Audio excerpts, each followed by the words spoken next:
Hello and good evening, ladies and gentlemen.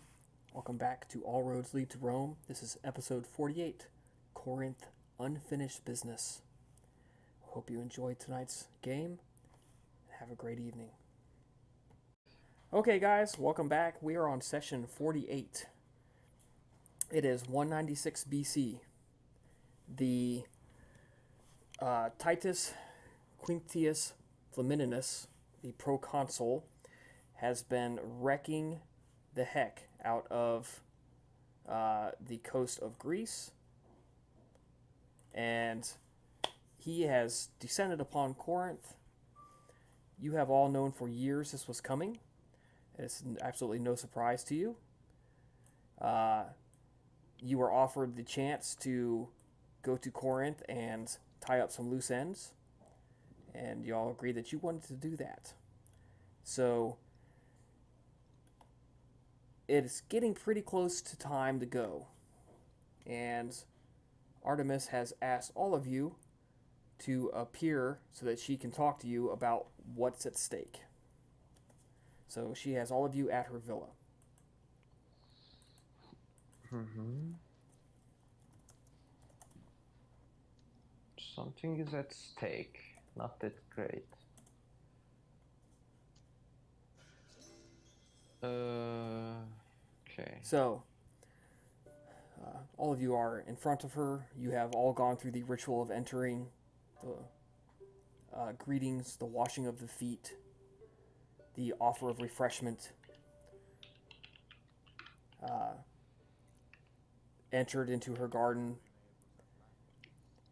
You'll notice her garden has basically not changed in all the years you've known her, in the 40 years that you have been client patrons, except for Sybil. It's basically stayed the same. Even to the height of the plants, it's hard to believe, but even to the height of the plants, they've barely grown. I guess. I guess the gardener must be pretty good at its abilities. As usual, she sits on a stool of marble and invites you all to sit on a stool as well. Adna kicks a seat. She's invited. Same with Hat. Yep. Following the team. Nicodemus sits. His curious eyes scan the surroundings as if realizing that nothing has changed, and inwardly he realizes this woman will be tough to sway into anything, for these kind of elders are truly stalwart in their habits and motivations. She says, thank you all for coming. I know your ship leaves within a few nights and you are settling into your final preparations. A message has been sent to the proconsul, and a letter has been received in reply. He has assigned a force of auxiliaries to you. We will help you with your sailing arrangements, and they are to meet you at the port. What status will we hold among the military populace? Nicodemus inquires. How will these auxiliaries treat us? Will they take commands from us? They will. We have asked him to instruct them to escort you and protect you, and obey reasonable orders within his professional capacity and judgment. Who is the man that is taking their lead? I am not sure. That is up to the proconsul to decide. How much aware of they of nature, if at all?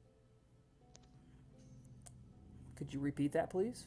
How much aware of they of natures, if they are aware at all? Very little. They know that you will be operating at night and that you are special envoys.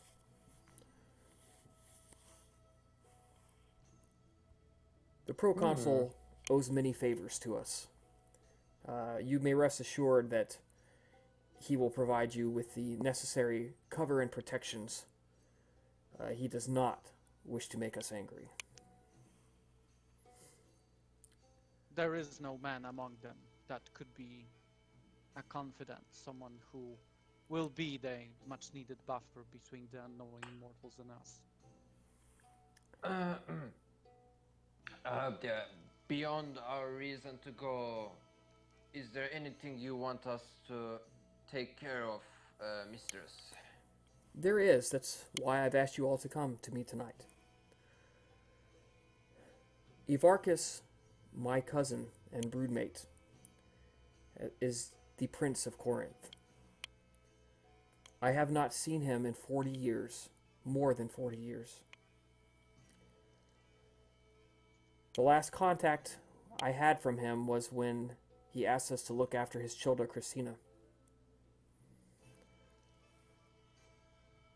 Evarchus, and if possible his children, are to be brought to me either staked or in torpor. I do not have anyone to spare to watch your back this time. You are experienced. Most of you are quite strong. I do not believe that you need such supervision anymore. Out of character, do we know how they look like? Those two individuals, kindreds? We know Christina. You absolutely, everyone here has either seen them or heard a description of them. Okay, okay. What is to happen to the Corinth power structure? Who should be left behind to seize control of the city? I do not know. We will interrogate Evarchus here. I will be providing you with a letter of summons to him, should he be amenable to reason. If not, you should retreat from him. Do not attempt to engage him physically, unless you are absolutely certain of victory.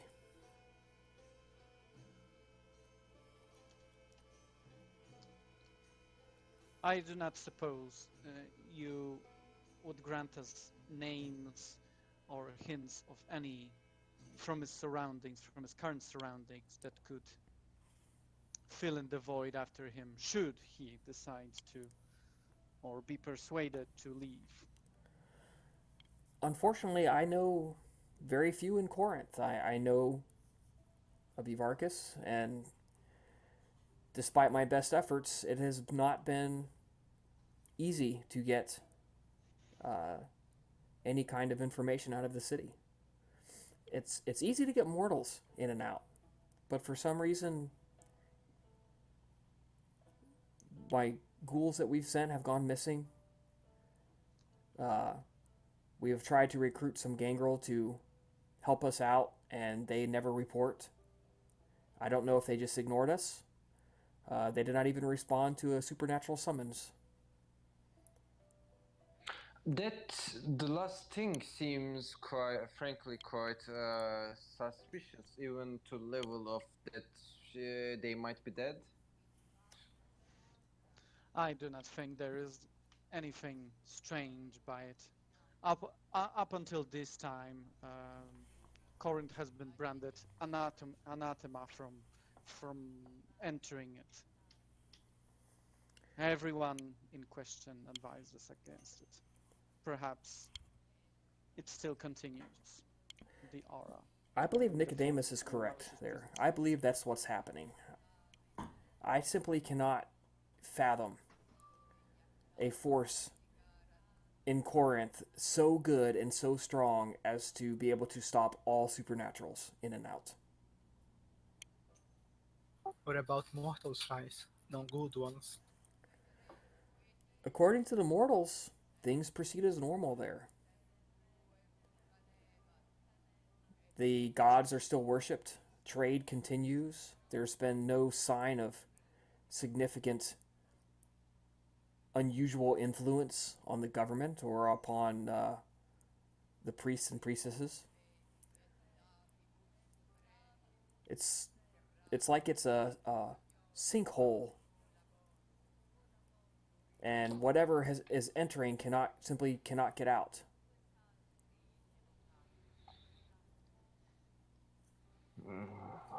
Abner looks over to the others, wondering if they are the only ones that have left Corinth alive, pretty much since this happened. Now, I could potentially convince Ramael to go with you. He has recently risen from torpor. Uh, if you should wish his company. I know some of you ventured with him before, but I would like to know now so that I may contact him. I doubt he'd be shying away from a chance to smite a bally or two, should there be any on Corinth. That is assuming this assumption is enough for him. He owes me a number of favors. I doubt he would turn me down, but I will not make it a command either. Perhaps if Uziel talked to him first, it would be easier to convince him. He is a Salubri warrior, yes? Oh, yes. But he also has his He- own agenda. His particular area expertise might be useful. We. Without a doubt. Hmm.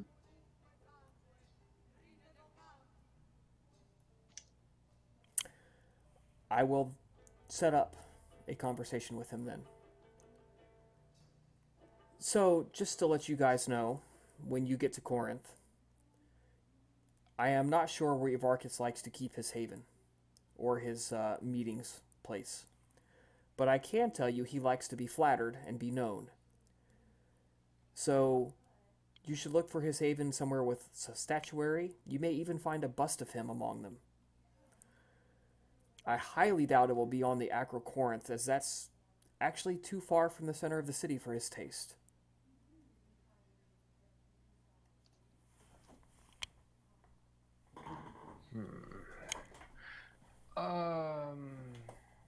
Well,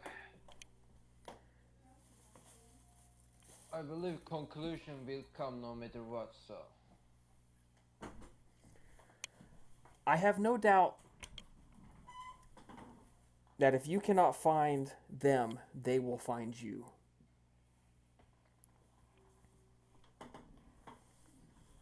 Unless I am mistaken, a transition of power in mortal politics is going to occur there in Corinth. Yes, it is the Isthmus Games will be being held shortly. And these are games of some repute and great honor. It's a huge economic boon to Corinth. As rich as the city is, they love having these games there. So there will be mortals everywhere. In fact, it's going to be so packed it might actually be hard to avoid attention.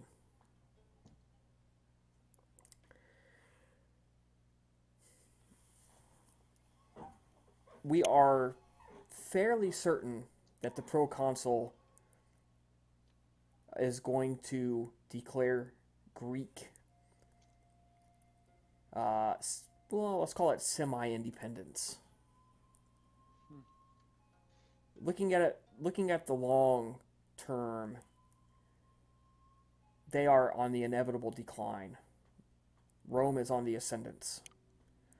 For the short term, though, to placate the mortals, we are fairly certain he is going to declare that they do not answer to Rome. A friendly liberation of sorts. Yes.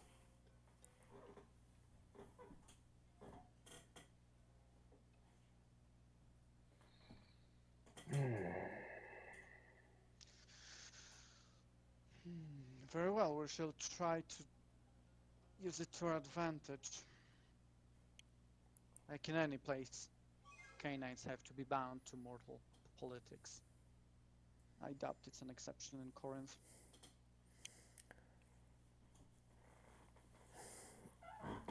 You are correct. The long ago we came to the understanding that to sit back and simply allow the tides of human politics to wash over us was not a good solution. We must take an active hand if we are to thrive.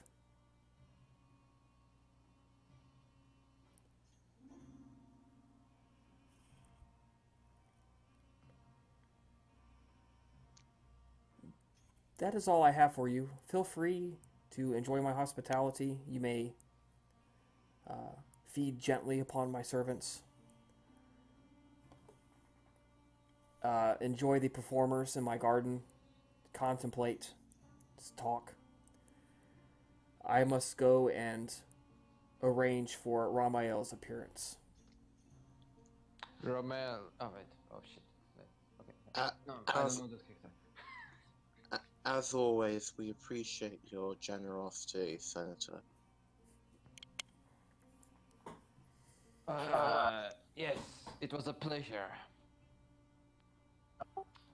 We will do our utmost to provide you with what you require, Mr. Isaac. Rest assured that we have business of our own to an escort to settle in Corinth. We shall not fail you.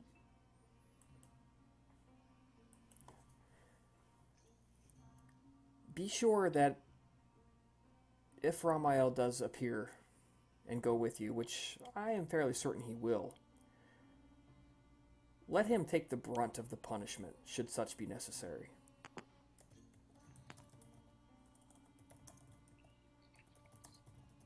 Um. Well, it is not on us to stop a man if he wishes to, I guess, fight, but I will keep that in mind, of course. It's likely he wouldn't have it any other way.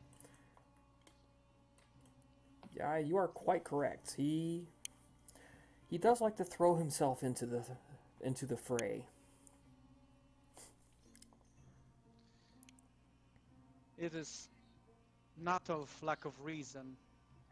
Well, No, it's actually out of a sense of selfless purpose to spare others. Do you object, mistress? I think it's silly, but it's a excellent thing to keep in mind when dealing with such a creature. He is fulfilling his purpose on life. As he Is it sees not it. what we all seek to? We seek to unfold our own purposes to escape the numbing clutches of the beast. Yes, and that's the path he chose. It just so happens that I believe it is a terrible one. Uh, But it works for him. yes. May it work for him for many a night. anyway, there is much to consider. We should begin. We should begin think. We should begin planning. Yes, have at it. And have a pleasant evening. You too, mistress. When we set out, especially when we set out and get out of supernatural range of hearing, some vampires have, I will turn to Nicodemus and say, friend, the one you did there was pretty bold move. Do you really want the wrath of our mistress? I think she might be like, I don't know. I don't know if she wants to hear such things from us in her presence. She must be. Grimaces. Like what? It's the things, our opinions. Saying it front of her might be above our payment. We can say, at least. It might be something not expected from us. I just want to see you one more night. That's it.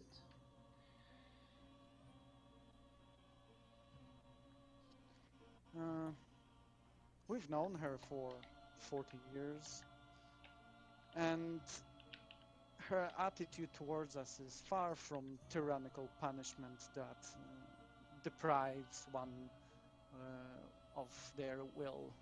In fact, she makes a fair use of us, thralls, and the smart use of a thrall is to not have the leash out.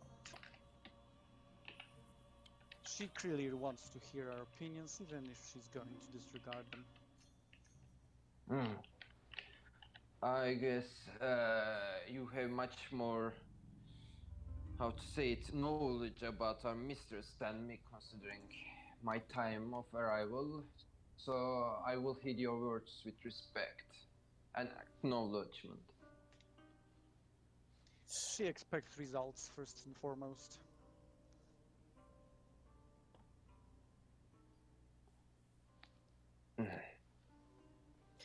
Speaking of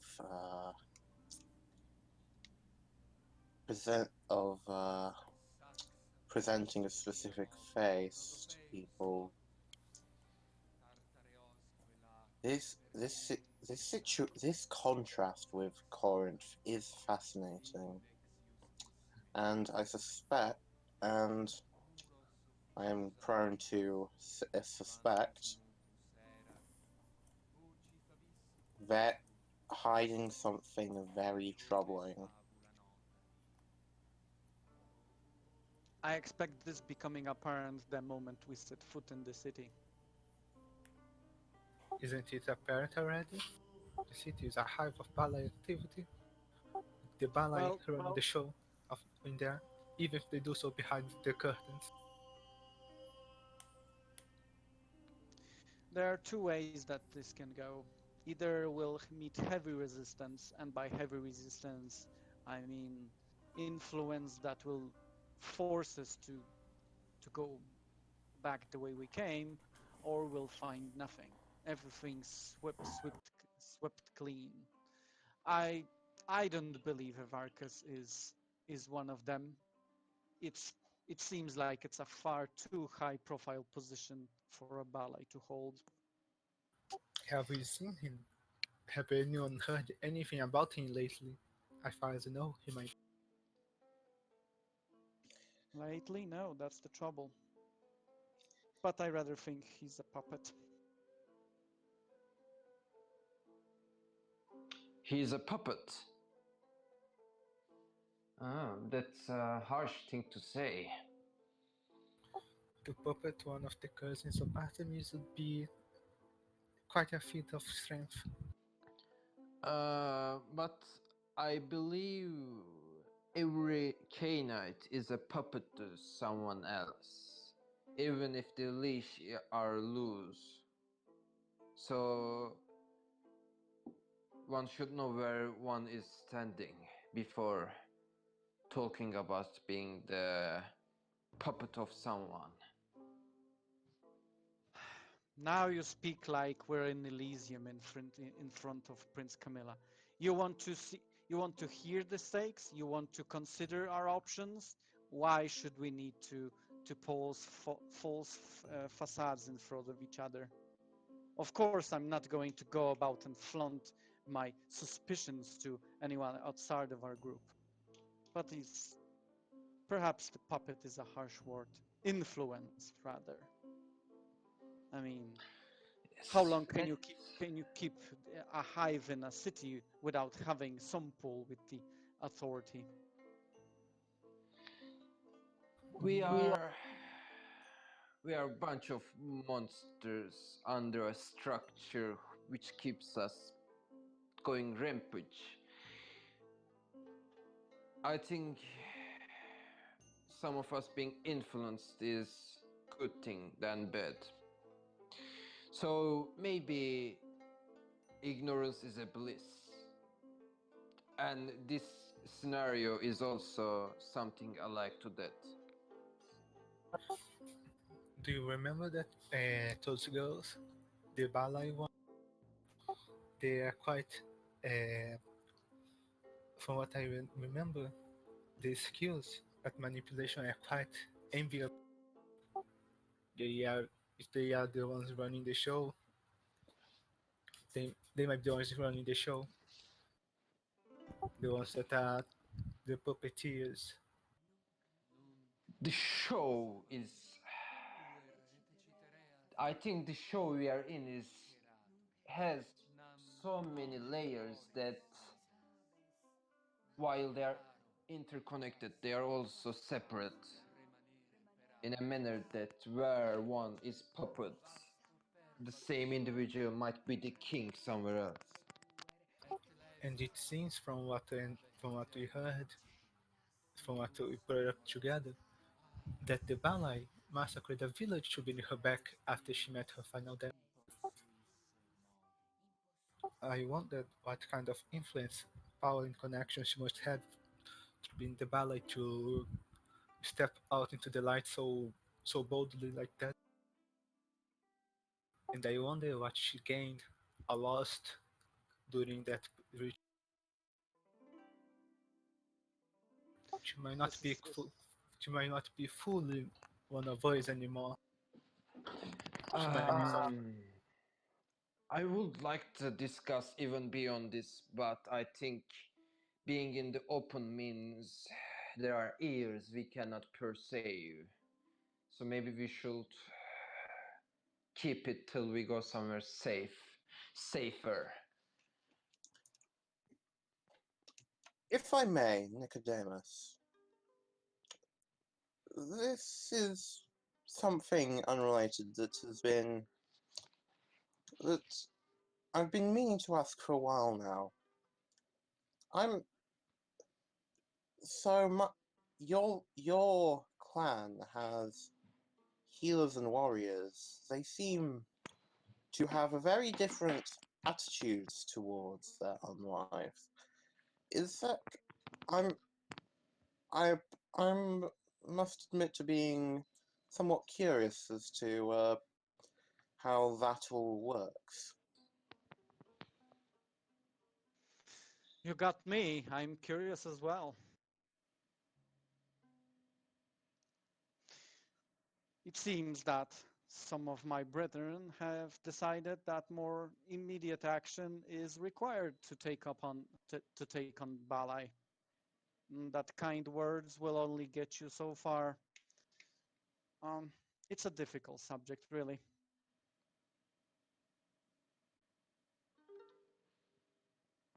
um, it might be wise to serious about uh, getting ourselves some protection for this trip. Protection should perhaps see if we could arrange for some ghouling to be done. Oh yes, it seems that if we were to travel with a bunch of auxiliaries, we need at least one person who knows our nature and knows how to care for our needs during the day. Well, Do now we have someone that is available? I was lucky to have my ghoul with me. When your resources depleted in while you were absent in Rome, so at least I can help about that. My Maximilian can help. Maximilian. I just now decided the name. Uh, my ghoul, Maximilian. If you don't know, my ghoul. I mean him. Sounds good. If we have at least one goal, then it's fine. I mean, don't expect him to do protection stuff like that. The best he can do is gather herbs, gather some no information, I stuff think like that. so long as he is able to keep watch without falling asleep, I think we should be fine. If you remember, he was the guy who waited us while we were in the cave for like 1 day and night without sleeping, so I think he is pretty capable of doing that. Oh, yes.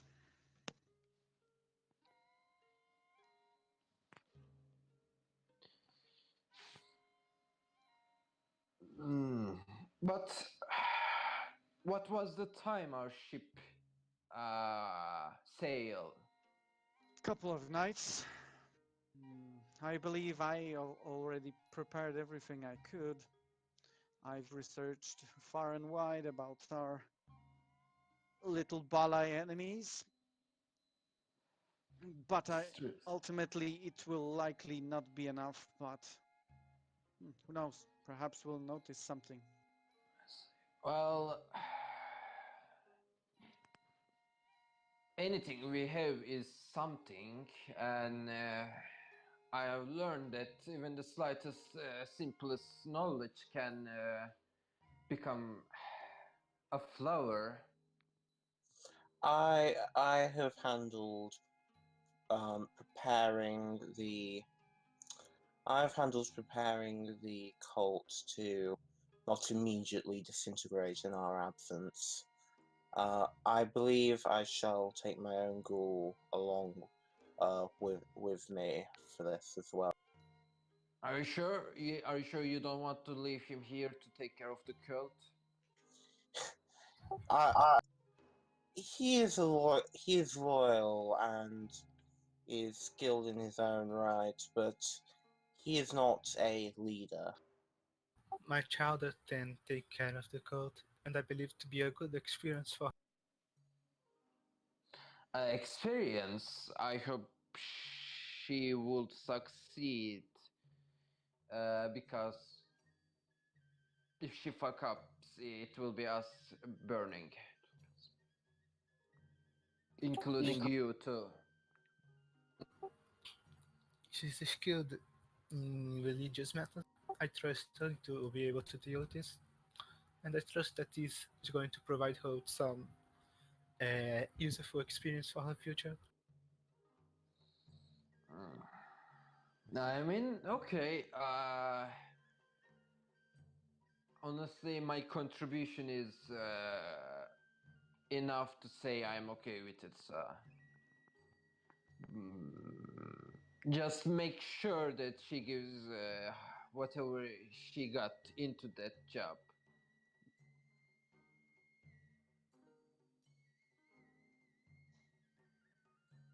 I will. Let's see. I will have to make some I will have to try and calculate how much brew I will be able to take for the purposes of feeding ghouls.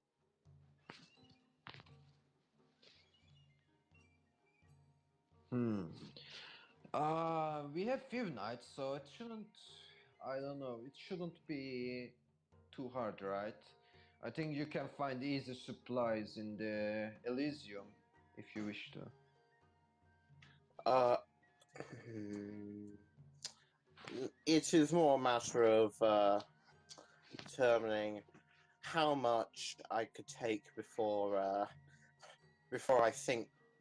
either the ship sinks or it crashes from all the sailors drinking it first.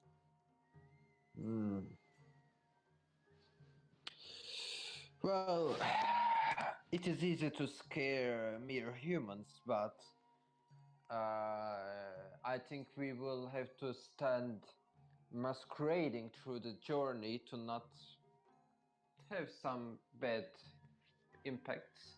But then again, our ship is led by soldiers or normal peasants? Normal sailors. Yes, mere peasants really should not be that dangerous, considering they will probably be scared to touch our stuff, and if they do, well, we will have to find food from something else than our resources.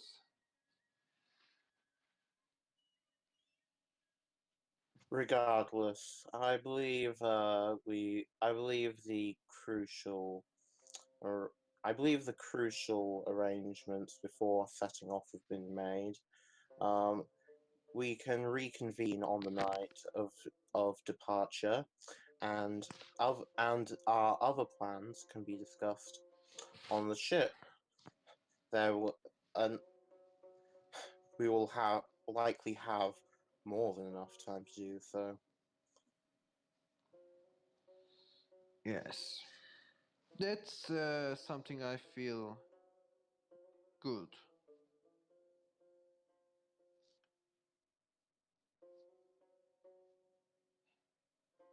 So, out of character, I think the group's splitting up for the night. I mean, I have some places to be, so see you, friends.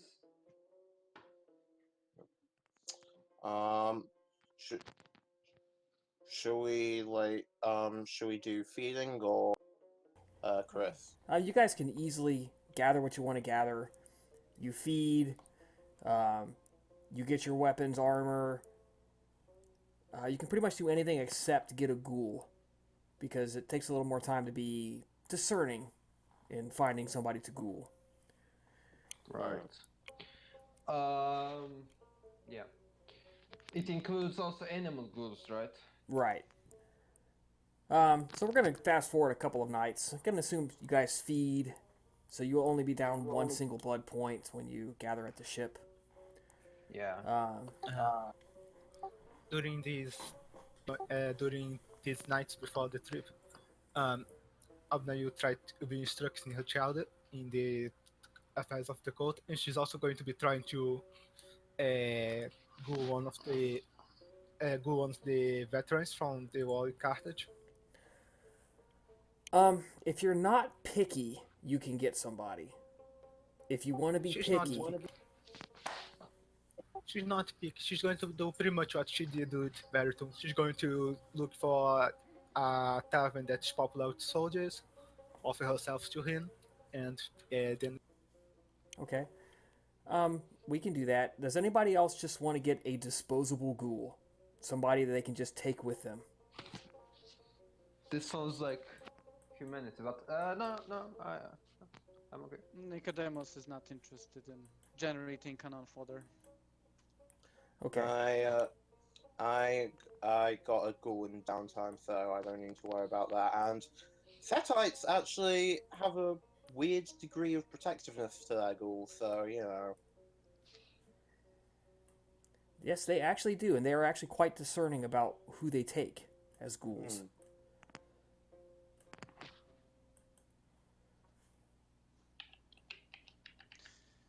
During these few nights, Nicodemus is going to get a very quick once through of the libraries to get updated with everything they know about Corinth and the current political situation. He's also gonna get a stack of herbs and pretty much everything that pertains to his profession. Who knows if they'll be needy. In Corinth, they speak traditional Greek, right? Yes. There's actually a variety of languages spoken, but almost everyone speaks Greek unless you are just a foreigner using it as a waypoint. Nicodemus would also like to research on some of the social customs there, so it would be easier for them to try and blend should their situation require. Okay. Give me a intelligence plus academics roll at difficulty 6.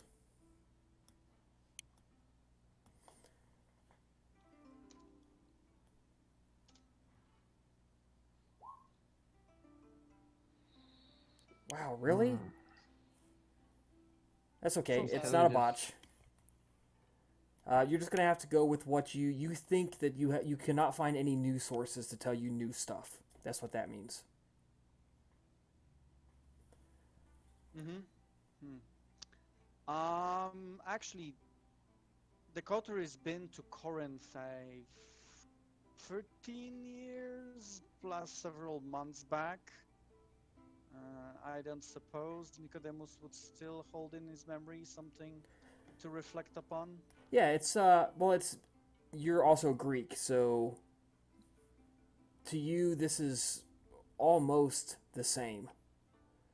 It's just a matter of maybe a noble or rich family might have a particular set of rules that you were trying to research. Mm-hmm. Hmm. But as far as like the common greetings, how not to offend somebody, uh, you know all of that. Um, So unless you run into a very special etiquette situation, you should be pretty confident you'll be okay. that's cool. Who is currently the ruling party there, mortal-wise? It's a semi-democratic system. It's the rich and powerful families put up people for election. Right. Mm, So it's a kind of a system of 3 or 4 families rotate through who has the power, and uh, you'll be pretty easy to find out which family is in charge once you get there. that's But fair. for the purposes of right now, Rome is in charge Mhm. because one of the reasons you guys are going there is because its particular geographic location is extremely important, very advantageous to Corinth, and it's seen as a gift from the gods, basically. But uh, if would we know that it's current that okay, so the current occupation was Macedonian and Rome is liberating them from. Right. It was it wasn't just Macedonian. It's also he's been active in Sparta and that vicinity as well. Mm-hmm. So he has essentially been their guy, their go-to guy to take care of anything Greek over the last about 15 years. Not quite 15, maybe about the last 6 or 7 years. The young Flavius has grown so much. Why do I just picture a bunch of old Greeks just getting really angry at being lumped in with Macedon? So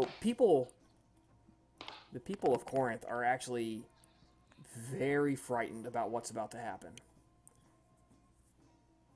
That's understandable. Kinda cramps their festivities. So everyone is very uneasy because he could be using this situation to say, okay, here in front of the gods and everybody, you belong to Rome. What are you going to do about it? Right. But isn't Corinth part of the Greek?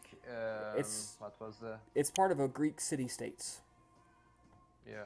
So wouldn't that be like, wait, you can't fuck up with one of us? It will mean disrespecting that's all the of thing. us. They're not part of the league just Exactly. yet. Corinth holds itself separate for the most part. Okay. And when it did ally, it usually allied with Macedonia. Oh, that's a bad thing. Bad background on them. Macedonia has been conquered. The Achaean League, which was Sparta and several of its allies, has been conquered. Titus Flamininus has really proven to the Greeks that they are no match for Rome. What about the little kid our team kidnapped? What happened to him now? The little kid you kidnapped. not Sybil, but the old group kidnapped necessarily the original group. You know, they kidnapped one guy. Oh, him. Yeah, He has started his own career in the government, yeah. but he is principally based out of Capua, which keeps him out of most of the Roman itself politics. I see. Well, out of character, I remember the woman says something like, "This kid has a bright future" or something like that. Yep. So I just wanted to ask it because I was curious if that thing has come. Um, cool.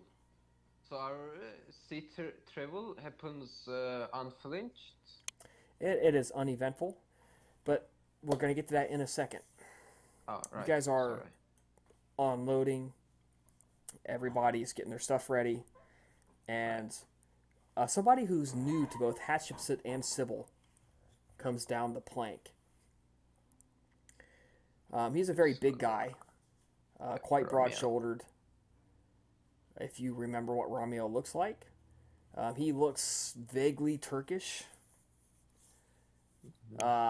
somewhat Semitic as well. He's got really big arms, very broad shoulders, kind of shorter though. Maybe 5.5 feet tall, which is not quite 1.5 meters. Well, it's a little bit more than that, but he's dressed in a simple tunic, and just like any normal Roman, he's got a very large bag on his back, a very large shield, and he's got a band of cloth wrapped around his head and over his forehead. And he drops his stuff on the ground, thunk, and he's obviously unarmed. And he walks up to Nicodemus. Ramael, and Nicodemus genuinely smiles. It's been a while since he's seen the coteries comrade through several campaigns, more specifically the one in Illyria. And he's actually glad to see his fellow clanmate. I hope the Unlife hasn't treated you too poorly. He actually embraces you in a hug and kisses your cheek. Brother, it's been far too long. I'm so glad to see you. And when he hugs you, you feel him put something in your tunic. I have a present for you, and I think you'll like it. It is a pleasure indeed. I thank the fates that they have brought us to reunite, and that they bring your strong arm to aid in our cause. For the cause is its noble one.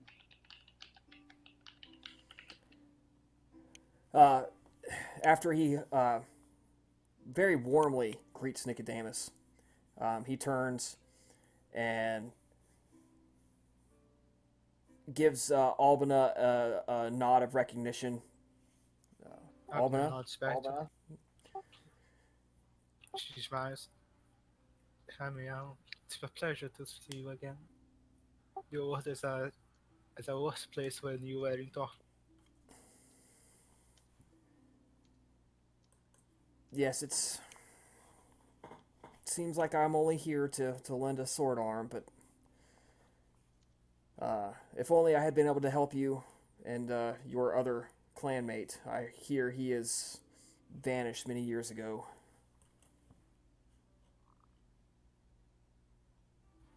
Yes, she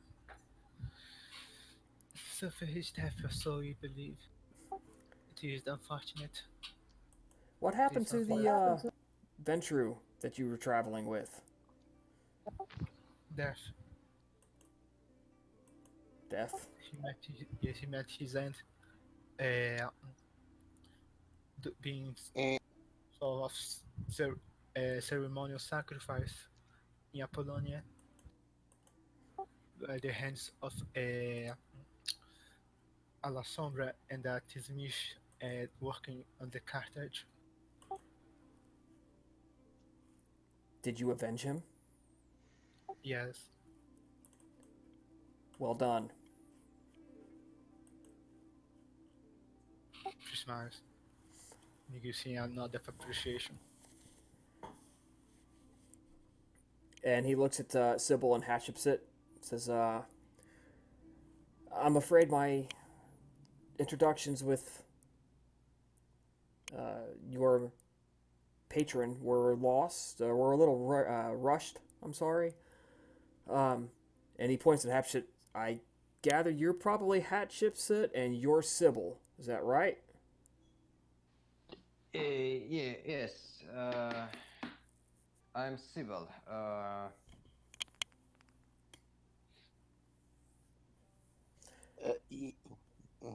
Indeed. It is a pleasure to make your acquaintance. Yes. He reaches out to shake your It is. hand, gives it a single quick squeeze, and a little shake, and lets go. And what he actually does is not just grabs your hand, he grabs your forearm. It is pretty, how to say it, rare sight to see a kindred which is embraced warrior as in such manner. Positively, I mean, of course. You may not believe Mostly, this, but violence is not always the answer. I mean, I definitely do not answer violence with violence. I most definitely run. So, Nonetheless, when violence is needed, it is good to have someone on hand who can deal in it. Well, if Sometimes if the arrows fly and the blades come at you, get behind me. thank you. But again, I will probably run. There is no shame. There is no shame in running. Yeah. You can also Anyways, tell. should we board? Oh, Yeah. please. Yes. You want me to carry your stuff? No, I got it. He picks it up and walks on board with it. So, while we are walking, so Ramiel, I heard that you rarely come to Rome. Actually, you are not persistent here, right? I owe obligations here, so I do come back sometimes, but I prefer to stay out of the city. But isn't werewolves a issue for you? Well, they can be. I just try to leave them alone, to be honest. I've had to put a So few you- of them down, but So you got like any tips to, if we face with them to do? your strategy of running is actually the most appropriate. But if you really want to stand and fight, I'll help you out. I'll give you some training, some tips. let us not try this, Sybil. My clansman speaks golden words. For before your before you joining our group, we've had some unfortunate runnings with the werewolves, and we've lost some comrades. Uh, I understand. Well, honestly, in my homeland, while it is pretty connected with nature, it seems like there is some unseen wall between two kinds which separates each other. So we might say we are lucky there. I I could I can only speak from brief experience back in my homeland that the werewolves there at least seemed particularly aggressive towards vampires. They are aggressive everywhere. Your experience is not strange. The best thing to do, if you know where they are at, is to be elsewhere. Yes, I believe I heard once of a more martially inclined embrace cousin of mine who tried to pick a fight with one. Suffice to say, where once he stood with one foot in this world and one foot in the next, now he has both feet in the next. That's interesting story.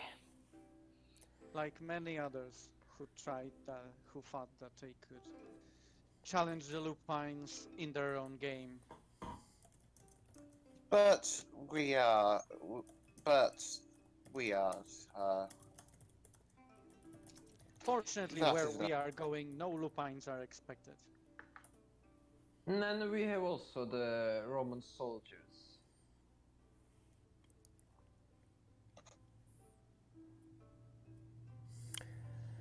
All right, so the ship is set sail. You get a chance to discuss. You have 9 nights from here until you reach Corinth. Any stops along the way? 1. But usually they don't stay very long there. Does it happen during the night so that we can feed? Yeah, they will sail during the day and they'll take anchor at night. If you guys wish to feed, it'll be your hunting roll at difficulty 6. Our hunting roll. Yes. Uh, Dex stealth, dex melee, Dex or stealth. seduction, appearance plus subterfuge. I guess I will go for. I guess I will go for straight brawl. Very straightforward hunting.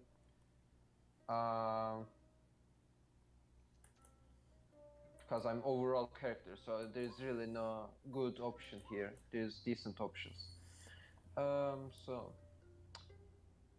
Are we going by the one roll is one human No. rule? Or... It is sufficiently a sufficiently large spot that each one is one person. Oof. So. Oof. I was so scared. Okay. So how much blood? So do we Sybil, take what out I want that you to head? roll is strength plus stealth, and remember potence counts. Okay. That's Because of interesting way your hunting. appearance, you have to be stealthy. Oh, okay. Yeah, that makes sense. That makes sense. Okay. So what you do is you basically creep up on people and you wait to get somebody alone, and you just grab, hug, smash, feed. Right. Like some rapist. Okay.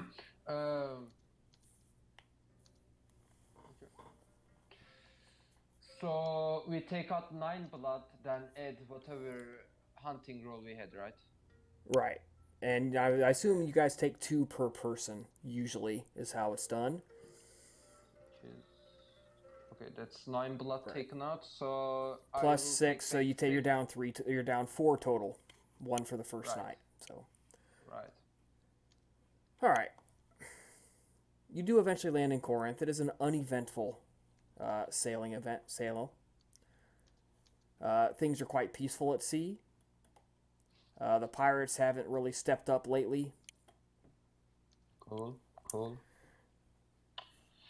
You do land not quite in Corinth itself. You land at a port that feeds into it, where all the ships will be picked up and either ported overland, or are there to pick stuff up. Important inland ships. Yes. They actually put them on rollers and carry them across about a mile-long pathway and put them in the water on the other side. I don't know if I remember correct, but that's some gruesome thing, I believe, for some Yeah. humans. So that's actually how they make their money. Wow. I guess risk and reward.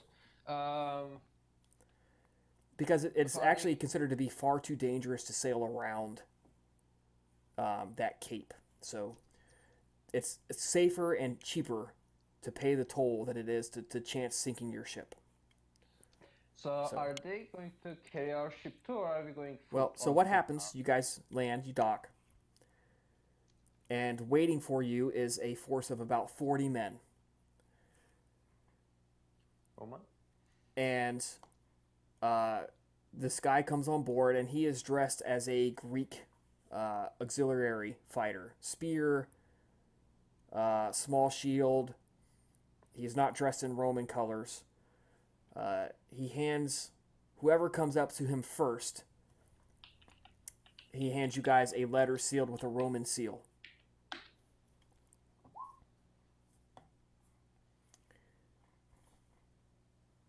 And the seal verifies, and the seal in the letter verifies what he says. He says, "My name is Jarbeth. I'm under orders from the proconsul to escort you and protect you and obey reasonable orders."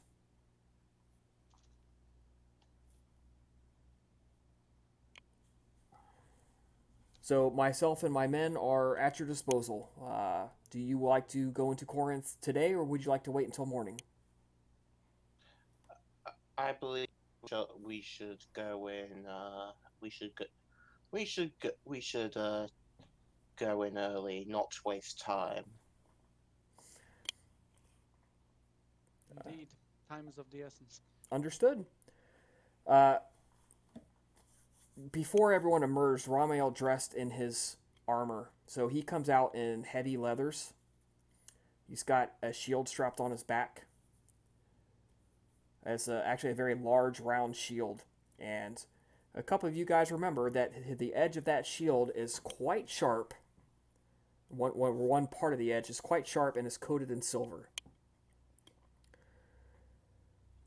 He has two kind of curved saber-looking blades that are about the size of a Roman broadsword. Pictured somewhere is Romeo going full Captain America on a werewolf. He has no helmet. He does have that cloth as back wrapped around his head and his forehead.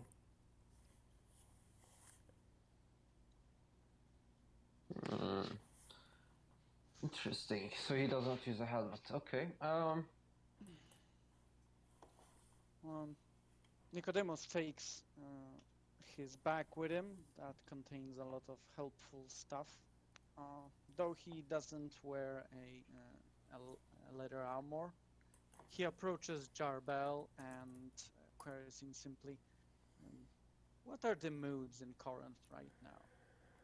What Well, seems to be happening with the local populace?" would you mind if we walked and talked? My men are getting pretty tired, and I'd like to get them to the city so they can get to bed. Of course, of course. So as you walk, the men spread out around you and actually surround you. And the closer you get to the city, the more packed it gets. You start to notice there's people everywhere. They are sleeping in ditches, underneath trees, anywhere they can find a spot. Overcrowding. Yeah. So he tells, as you get there and he begins talking, he's basically reiterates what Artemis said, that it's very tense here. Nobody really knows what the proconsul is going to do. Not even him. He has no idea.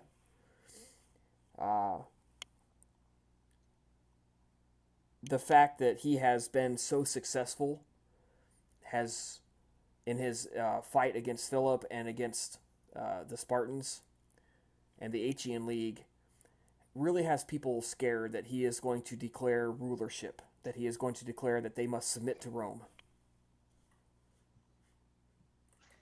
Are there any open hostilities towards Roman troops?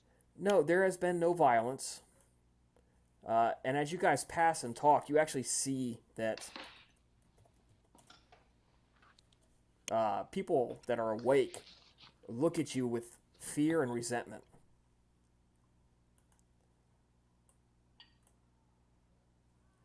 Hmm. Um, Nicodemus during these walks would like to somehow position himself so that not too many people pay attention to him. yeah. The Uh, so yeah, the yeah, people are they don't know what to do. What's going to happen. Fortunately, the food has been plentiful. The proconsul has made sure that people are provided for.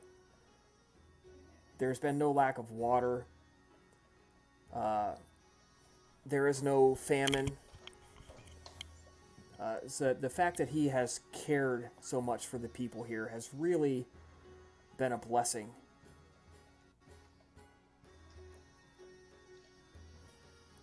Why are they sleeping on the streets again? Is it because it's overcrowded? Yes, because of the upcoming games. People have, they want to see and be seen. They want to see the athletes. The athletes themselves are housed in much better quarters. These are mostly spectators and followers and people who want to come for a once in a lifetime trip to see this. And So as it they start seems that like getting into the gates of the city, and people are actually sleeping on the road, the men are actually like kicking them out of the way. You know, get up, get up, get out, get out of the way. You don't sleep on the road. Get out. Yeah, they're not being very gentle about it. They're Yeah, like soldiers, right? yeah. Well, ancient time soldiers. Yeah. So you enter the city, and he leads you to a camp. And he says, "So we are camping here. The proconsul has made sure that we have given you a great tent, and he was very specific that we do not disturb you during the day, that you have incredibly important business to take care of, and we are to make sure that no one disturbs you while you are inside of the tent." it is. I'm glad to hear that the proconsul has been thorough in his instructions. Thank you.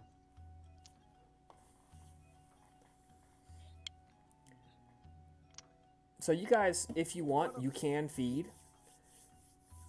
If the difficulty here is not finding somebody on which to feed, it's finding somebody on which to feed and not get caught doing it.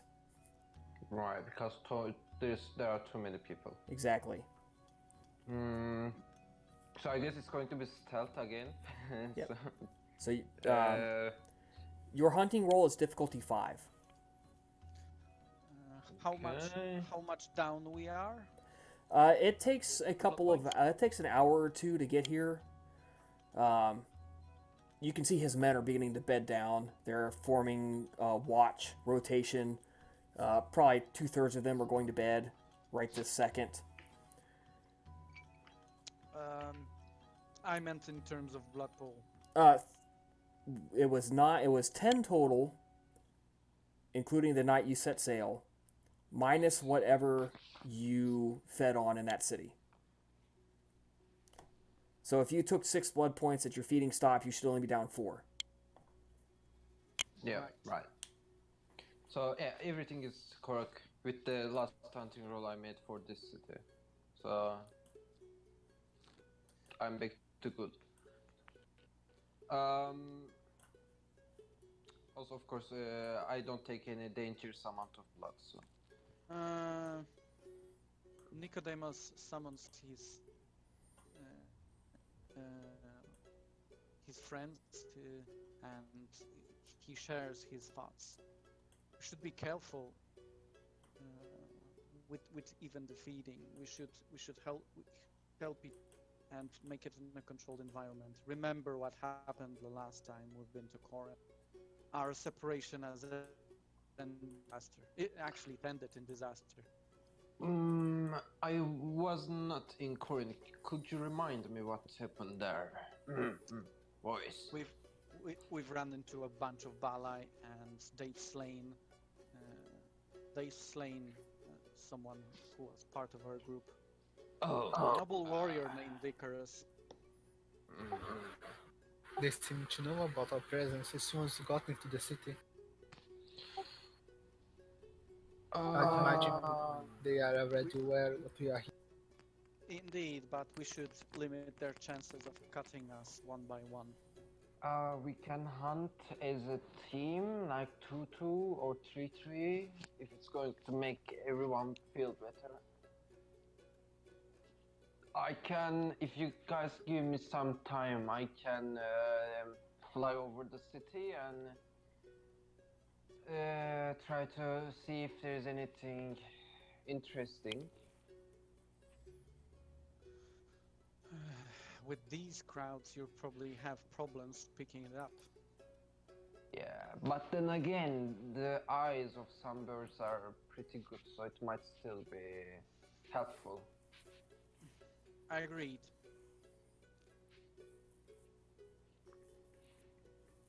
So With the so flying speed, it should not take much time. right. So can we hunt as a team, like watch each other's backs, as in assist without, so make sure no one's creeping in on us? Yes, you can. Your difficulty to hunt is going to be the highest of the group, which is going to be 7. Or sorry, it's going to be Highest of 6 the actually, group? so because it's +1. So And if we hunt all by ourselves, it's difficulty 5. correct. It's your individual difficulty. So if you had a feeding restriction, it adds to the difficulty, right? And Ramael definitely has a restriction, as does Hatshepsut. All right, Ramel hunted together with us too. Okay. So yeah, it doesn't necessarily have to be like watching our back. It can be distraction type of things too, right? One kindred distracts while others feed, stuff like that. Not necessarily, hey, you can't go from that corner type of thing. Yeah, we can dissuade someone from walking the wrong path, the wrong alley. Right. But okay, to keep this simple, we still each make individual rolls against this difficulty, right? Yeah, if you're going to split up, but just kind of be in the same vicinity. Yeah. Yeah, but Sybil might have ditched you guys for a time. Yeah. So, Well, you can. That's up to you. All right. Well, I made the roll, so that means that. Now make the roll. Okay, Yeah. so let me take back my blood then. Okay, let's make for all of us. Okay, oh well, Nicodemus made it. Should we make it too? Well, if you're hunting as a group, that's fine. You, as a group, find 4 people on which to feed. Right. So how many kindred we So, read? 1, 5 2, right so there, right now. each of you can take 1 person and get 2 blood points. All right. Okay. 2 is enough for me. Yeah. If you wish to feed more, you're going to have to make another roll. Right. Nah, I'm okay with sharing. I can pick 1 human. That reminds me. What about- Who here is a humanity 4 or less? I am a humanity 4. Humanity 3. In the past good. couple of years, you may have tried to feed on animal blood, for you two, and you find that it no longer sustains you.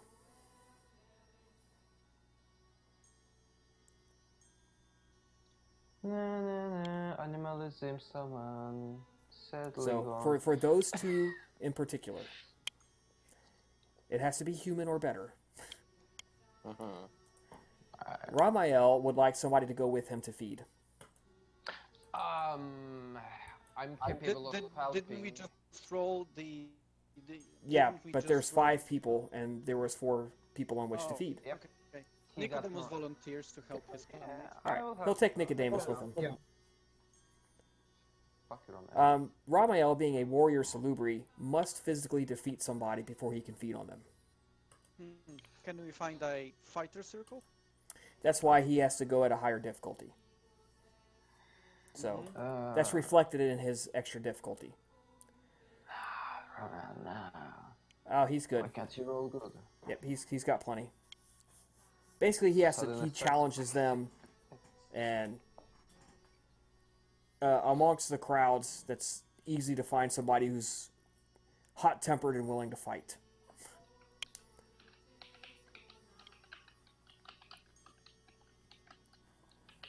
So you spend a couple hours situating yourself again.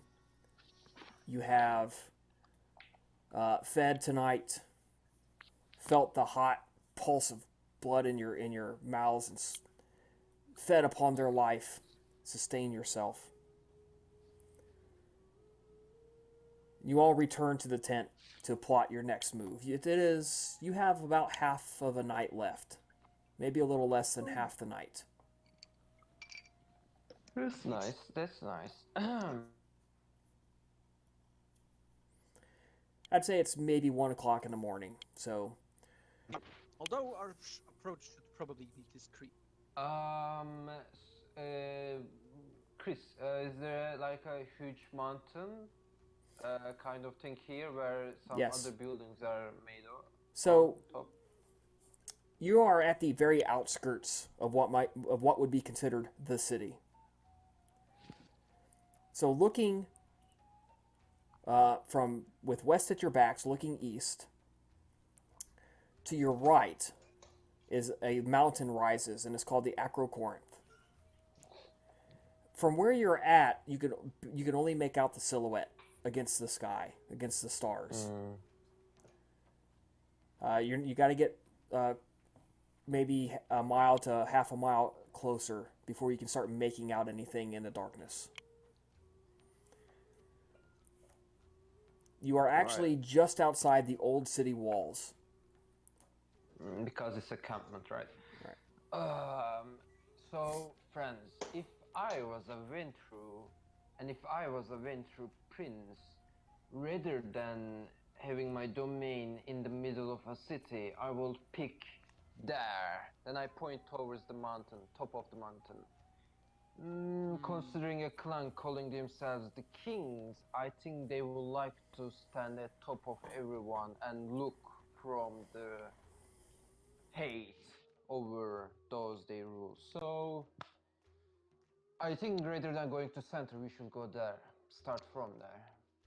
If I were a ruler of the city, I would I would do as you suggest, because this gives a great vantage point for one to observe the city. However, if you recall Artemis, she suggested that her cousin is vain and wants to be in the center of things.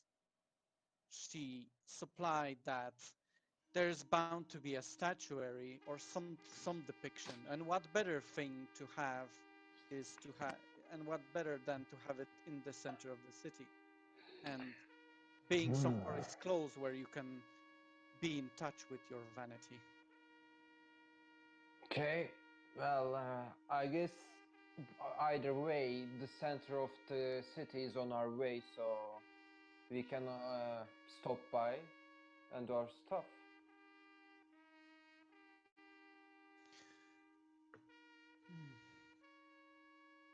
But then the real question is, where is Evarchus now? But I don't think we have anything else to start with. Uh, should he be not be there, perhaps there will be some clues as to So, where he yeah, might have gone. anything, anywhere to start with. Uh, where was your friend killed, Icarus? Uh, hmm. I do not believe I can recall that, Nicodemus considers. Maybe push. You have to know we've been under the the, the power of presence, and the details are hazy to approach. Push your mind. Mm, Force it. Nicodemus considers. Is he able to Hmm. recall where exactly they went? The escape was very hazy because of the. He is not. You guys kind of remember where you started from, vaguely, but where the actual encounter took place, you were actually following a summons. So you weren't. You were paying much more attention to the supernatural feeling and pull than you were your surroundings. Right. Hmm. Would it be possible to just climb up something somewhere real high and take the scope of the city and see if something rings a bell? The Acro Corinth is the best vantage point for that. But it's such a chore to get there first.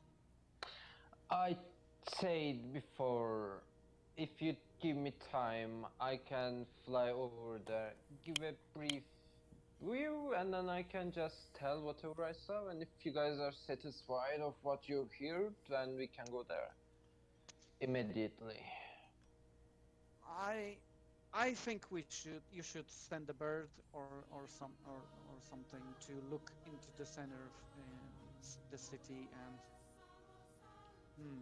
and find what exactly. Right. I think, as I say,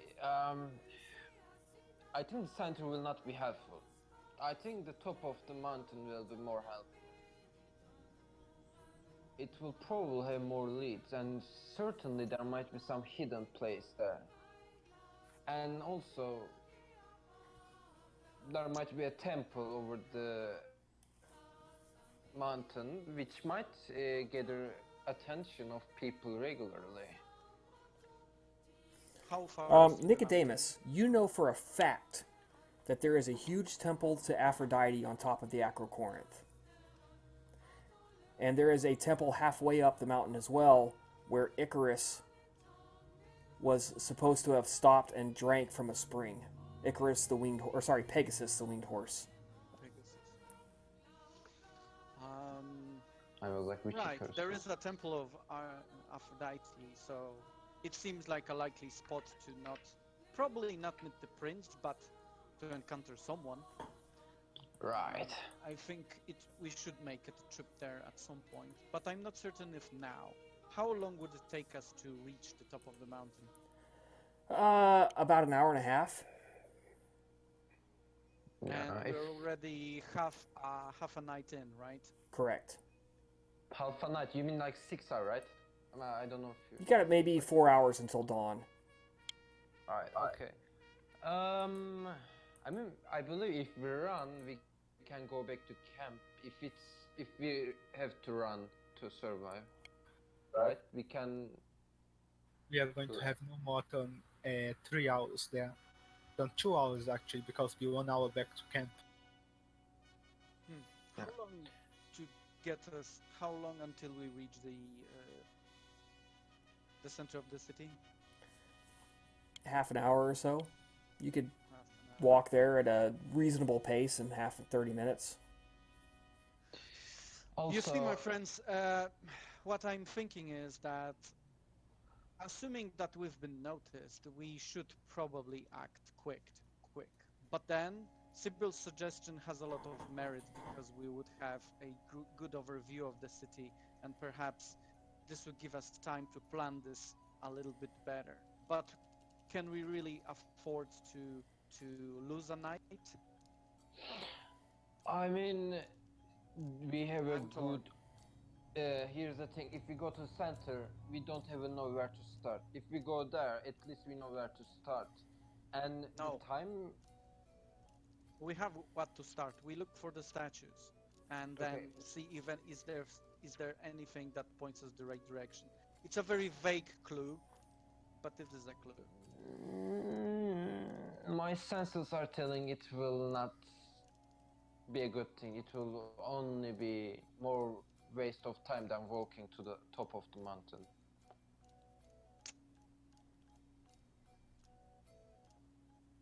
Nicodemus considers, and he I sort mean, of reflects inwardly upon all the rush and lack of thinking that has pushed them into all kinds of dangerous situations. And he sort of makes his mind. I think we should proceed cautiously, and I'm actually in favor of going up first. So I think in a corner where humans are not there, or at least my coterie members can just, block the overview to myself, to my face. I'm just going to try to use my obfuscate level 3 to actually be able to roleplay with NPCs. So, Okay, so go I'm for it. just going to use Mask of Thousand Faces because being invisible is not that entertaining. So I'm going to roll manipulation performance.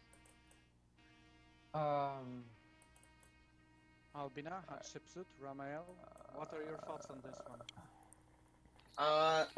I shall simply follow you. People, how do I look like when I turn my back and show my face to others? How do I look like? As astounding as you always do, Sybil. Fuck! Wait, okay. I Give thought me. you liked your true perfection. Yeah, tell It that to speaks Human. volumes of yourself. It's a shame that you have to hide it under a visage of illusion. I mean, we have to use for the sake of blood and the silence of the blood, right? But give me I one know. more. Give me one more minute. I turn my back, not facing with the people, and I'm gonna use it. Can I use it again? Yes, you can. Huh? Try it again. Okay. Yeah. I just want to please. Oh, Jesus, come on. It shouldn't be this hard. I'm gonna spend one willpower point because why not at this point? Okay, you got one success. Yeah. Okay. You got one success. Okay. Cool. Right. Do I look more human, less Nosferatu? You look like a very ugly old woman. Like, really ugly. But not supernatural. Exactly. You don't look supernatural. You just look like your face would make babies cry, but it won't make people run away. If I somebody really else, preferred your true self. I also prefer my true self, but really, there's no use of ignoring the truth. Albina, you've been quiet. And Ramael. We're all in this together. I'd like to hear your thoughts. The temple seems like the best option, but I worry for the time that we are going to have available for us. I do worry as well, but I recall every time, everything, and each time we've been reckless, and it always ended badly when it comes to Bala.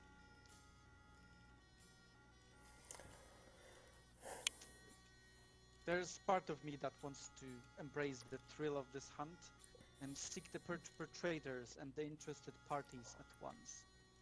But there's other part of me that wishes to be cautious and prevent any unnecessary loss of our undead selves. Ramael speaks up. By the way, when you're in private, Ramael actually unwraps the covering from his head and lets his third eye open.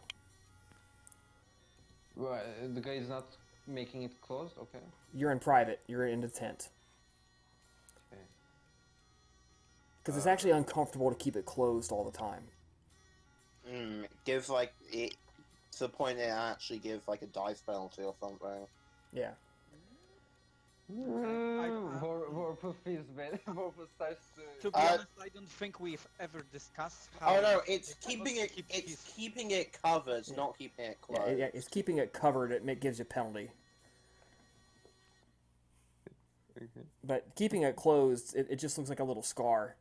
And if you have some hair to put on it, yeah, you can cover it temporarily with no problems. it's invisible. Yeah. So Um, Ramael sits. He goes, well, if we're after true Bali, they delight in causing chaos and decay and destruction. I would be asking myself, what would their best opportunity be to do so over the next few nights?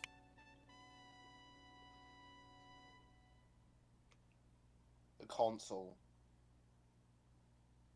Hmm. Strike at the heart, right? It's what all the mortals are on edge about already. However, how long has the have the Roman has the legion been here? A couple of weeks. Ramel just shrugs. He has no idea.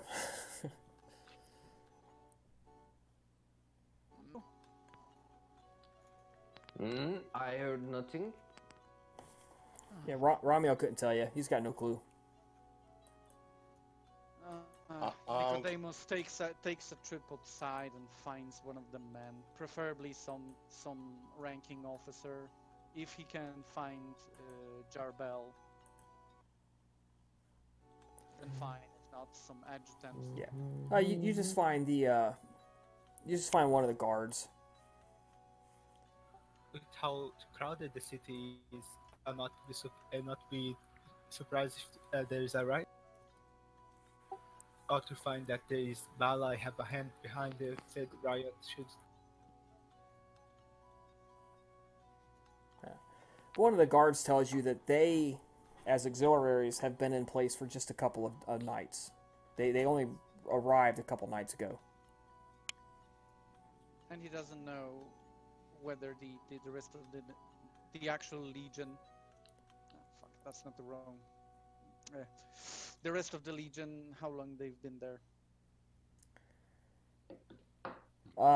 Unfortunately, he has no idea. However, you guys have traveled with the army before. Can we figure? Oh, You can roll. This camp. Roll we're in. wits plus. What'd be a good history roll? Academic? Academics is closest.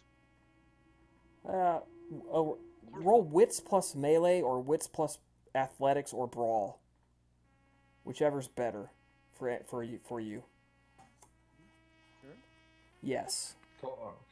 Sorry. And the difficulty is 6. 6.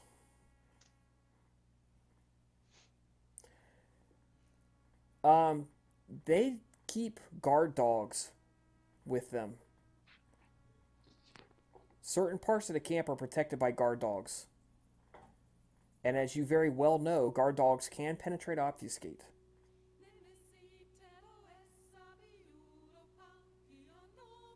Right. But luckily, poisons penetrate dogs too.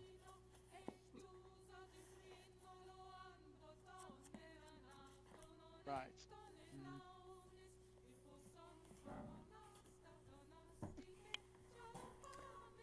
I'm just saying, you guys all know ball I have obfuscate. The chances of a ball I having approached through the guard dogs is actually kind of low. But we all know Balai only would resort to this kind of thing if they run out of other options. Right. And a city this packed has a lot of options. Right, so you can, I'm not going to say safely, but you can reasonably rule out that they have approached the console as of physically. yet.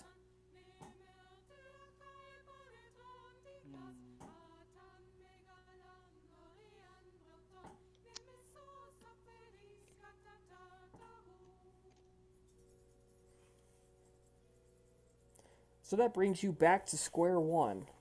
What is your strategy? Right. So the center or the mountain? Should we take votes? Or should we flip a coin?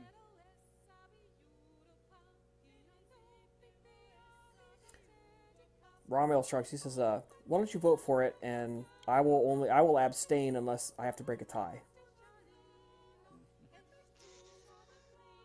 How convenient.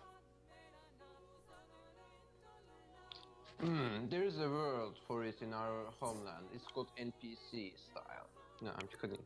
I'm kidding. I don't say that. I'm voting the center. I say we go to mountain.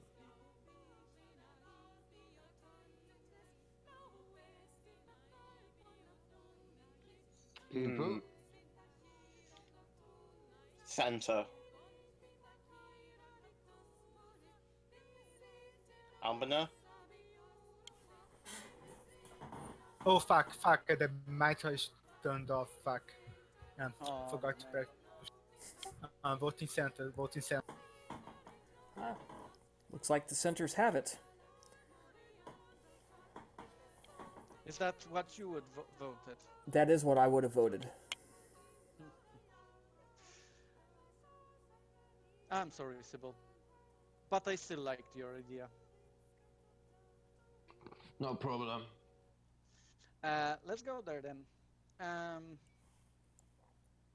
Nicodemus would move in a fashion not very conspicuous. Rather than walking front and center, he'd actually stick to the sides of the road, and actually taking some of the surroundings to get the feel of how the city is conducting, and see to verify some of the signs he's been informed about. Yeah, you guys remember the main thoroughfare from your last visit? It's fairly broad. The Jewish temple is still there, the synagogue. You make your way inside. The gates are open for all visitors. As you approach the center, the Corinth rises to your right. The Temple of Aphrodite at its summit, you can actually see stars between the pillars, especially if you are using heightened eyes. I should say, if you are using other heightened senses, the smell, the sound, it's overwhelming.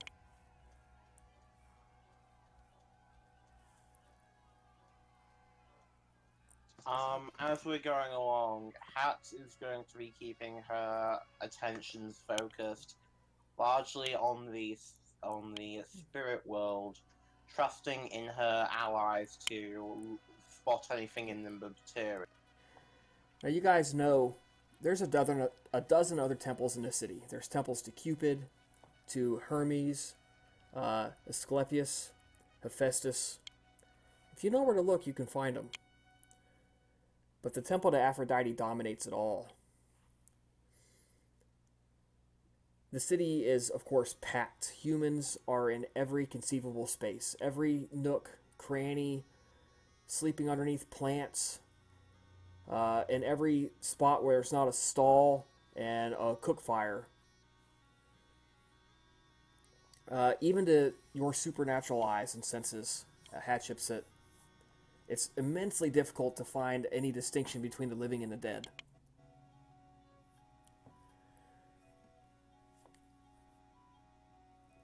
So you make your way basically towards the center of the city, along the route of the main thoroughfare. And as you recall, there are many bars and eateries. The road actually curves south and then moves a little bit north through the city before turning west again. So as you make your way up and start moving north, all the eateries and bars begin to disappear, and houses and temples and little minor gardens and things like that begin to appear. So center is much more. It's much more densely packed for housing. They have kicked a lot of the entertainment. less savory entertainments to the fringes. Isn't it normally the otherwise? Well, you have to remember, Corinth has a reputation for being a port town because of all the Got it. sailor traffic that goes through it. And they Mm, don't that really makes want sense. all the rowdy visitors trashing the center of their city. Right. That makes sense. That makes sense. um, is there any, like while we are walking by, is there anything just remarkable, something worthy of our notice? Honestly, not really. Um, there is Specifically one for our large cross street that you reach, Hmm. and basically everything else just kind of looks the same. Nothing's really ringing a bell. So what we're going to do is you guys are going to roll perception plus legerdemain once an hour as you begin to search the city. Can this be This like is have individual rolls. Difficulty? Difficulty 6. the perception legitimate, Yep. right? So Um, right off the bat, as you guys begin looking around, um, Albina falls into a fountain and causes a ruckus and draws just a lot of attention to herself. so what's the difficulty? 6. 6. Okay. And 7 if you don't have ledge domain, right? Right. Right. Wait. For a woman of her outlook, it shouldn't be that embracing, I presume. I don't know. Well, that's more that you guys weren't trying to attract attention. Oh shit, I think I used the wrong, I Okay. made a mistake too. I made a mistake too. That Right, that's all right. wasn't supposed to be so many dice. Close that, re-roll it. It's fine. Perception legendary. I might have clicked wits. I don't know. So, what kind of attention is it? Is it like some negative attention? Yeah, People more are like, get out of the strange? fountain, you stupid slut. What the fuck are you doing? We drink out of that. So Nicodemus tries to a little bit diffuse the situation and end the scandal by saying, "Oh, you've drank a lot. You've drank a bit too much, dear. Let's come on. Let's go. Let's go. Let's leave these all fine people to their celebrations." It works. Everyone calms down pretty much. It's too late then. It's like I said, it's about 1:30, 2 o'clock in the morning. They just want to get some more sleep. Everybody settles down.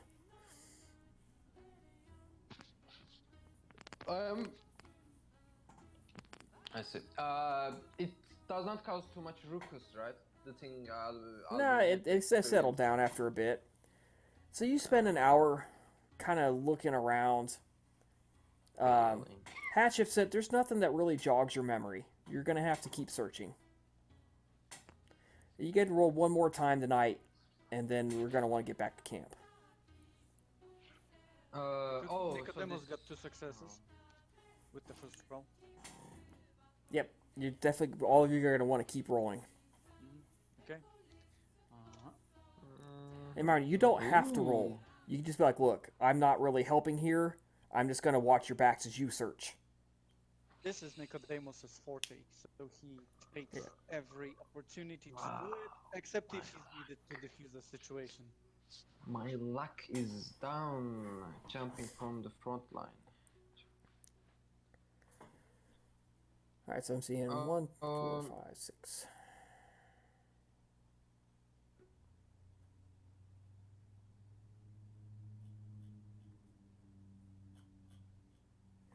Okay. So that's it for tonight, guys. You've searched around. Corinth is pretty big. There's going to be a lot more searching. Fortunately, you have a couple more nights before the big event. So the big event is going to be held on the 3rd day. So you have 2 more full nights before the large announcement. Alright. So I believe with the second roll, it was this night done. Yeah. Apparently, we need to collect some ample number of successes. Yes, before it's we going to be find extended as you search. I'm gonna next night, Alright. when we wake up, I'm going to actually help search, not by being me, but being a bird with a rather acute eyes. So I really do want to use that power. Uh, it's going to happen. So I probably summon Okay. I Make your probably animalism summon a roll. bird. The difficulty is going to be at +2 because they're not going to want to dive into this crowd of people. I understand. But if it has any role, I of course summon the animal in the camp, not in the city.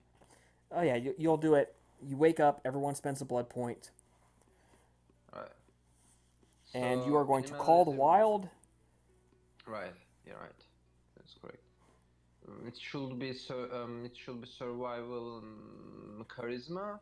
Charisma plus survival. Your difficulty is going to be 8. 8. Right. 6 plus 2. Correct. So let me roll for it and let me botch for it. You know what? Actually, now now thinking about botching, I will do outside the camp but near it, the summoning. Okay. We're going to lower it by 1 then. So diff 7. Charisma, survival. Yes, 7. Okay. Just a bird. Yeah, just a bird with acute senses. So I believe it will be what? So Crow? you summon a night owl. Yeah, I mean, that works too. I also tell Nicodemus to actually come with me, because he will need to drag my body somewhere safe. So I'm like, while walking towards the outside of camp, I'm like, hey, Nicodemus, come with me, please. You will have to protect myself. So then, now the animal is summoned. Yep. Let's So proceed subsume the to... spirit. Manipulation Right. plus animal can, difficulty 8. Right, manipulation, animal can, difficulty 8, a little better than the last roll. Also higher difficulty. And it's 1 success. Okay. Nice. You are now inside the bird. You instinctively feel that you are too low to the ground. You really want to get higher. Let's get out of here. Yeah. Some, I don't know, birds, all sounds. So you cannot use any disciplines. Right, I know. Luckily, I really don't have any useful discipline for this. So, I assume Nicodemus is with me and dragging my body to somewhere safe? Yeah, they drag your body back to the camp, dump you in the tent. Alright. My words exactly, and go out searching. Then I'm just going to fly over the city, take my time, take overview, peek at the city, see whatever I see, stuff like that. And because I'm old, I see better in the darkness, right? Right, so what you have is you have 5 dice for perception searching, to just look. It is your perception of the owl, which is 5, plus your legerdemain. Right. Okay, so that makes 6. And do I get in lower difficulty or is it normal? It's normal difficulty. Okay. Perception, legerdemain. So I get +4 because I. Go ahead. No, sorry, you go ahead. Something important. I just wanted to ask so the rest of us resume our search, right? Correct. And I forgot to ask, is this search site related or is too general in its nature to apply anything from heightened senses and merits? It actually is. Auspex actually will help you here. Because it's more than just sight. You're going by feel, by looking at the statuary, trying to pull forth memories. So yeah, that's 2 success for Okay. flying over the city. Yep. So you guys are going to get 6 rolls, and I just need you to just do one at a time as each person. Now, Ramael, you might notice, is not rolling. Number 1, his ledger domain is shit. It's good. He's watching out for Yeah, danger. exactly. while He is we are watching out him. for you guys. Perception ledger domain, right? Correct. Auspex applies. Does he have aspects? Can I spend a willpower on this? Yes, you can. Willpower is the least we can do against RNG. And turns out I needed that willpower. All right. There's actually 1 success. Oh wait, you have, okay, 7, whatever. All right. So you spend your first hour searching. You feel like you have sectioned off part of the city, and you're fairly certain it's not there anymore. You're like, this is useless. Yep. So you move forth deeper in. Corinth is pretty large. It's just going to take you a while. Yeah. We just have to hit You're at 11 of 30. Keep going. Right. So 1 more roll for each? Yes, each roll is an hour. So you just search and search. Right. So let me roll again then. +3. That's better. Juicy. Just being simple. You are more than halfway there. Okay. The others will make roll too, so I'm waiting them. Hatchet, you want to make a roll, or do you want to hold off?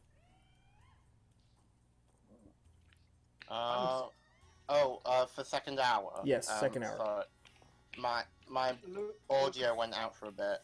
Look, are you applying the oh no. Do you have Auspex? Nope. Oh, okay.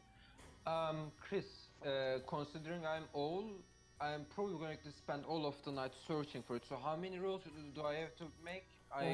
You're at hour 2 of 6 possible. You're at 18 successes, which you are over halfway there now. Okay. So how many? Hour 3. Go ahead. Hour 3. Okay.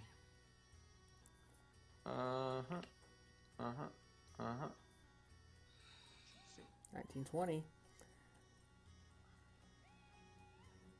Okay, making another one. All right, hold on. Okay. After Nicodemus and Hatchet make a roll, I need another roll from you, Sybil. Okay. And I'll let you know what that is in a second. Okay. I guess I'm getting... I hope I'm not getting hit by an arrow. Some kids just like want to hunt birds, and I was playing and I was the unlucky guy. And I go into torpor after that hit because the bird dies. All right. I'm like... You're closing in. You all feel like instinctually, especially Nicodemus and Hatshepsut, that you're getting close. Now you remember Albina had herself staked. Wait, did she do that? She had herself staked the first time you guys were here. Yeah. That kind of stake. Okay, I thought she was staked right now. Yeah, you all feel like you feel in your gut that you're closing in. You're doing pretty damn well. Yeah. Not Hatshepsut, Sybil, a self-control roll, please, because your little owl body is feeling hungry. My owl body. Oh, okay. Yep. Okay. Self-control. Yep. Diff 6, please. Right. I have 3 dice, so going to do it manually. 3D. Oh wait, shit. Okay. And whoa. Okay. Whoa. The instincts of the owl begin to overwhelm you. For the next hour, you cannot search because you are grabbing at little mice and vermin that your allies are seeing as you fly around. You're like, man, this is great. I love being able to fly. Oh god, this is so awesome. Oh look, oh my god, it's a mouse. Wham! Like, oh shit, I'm getting so hungry.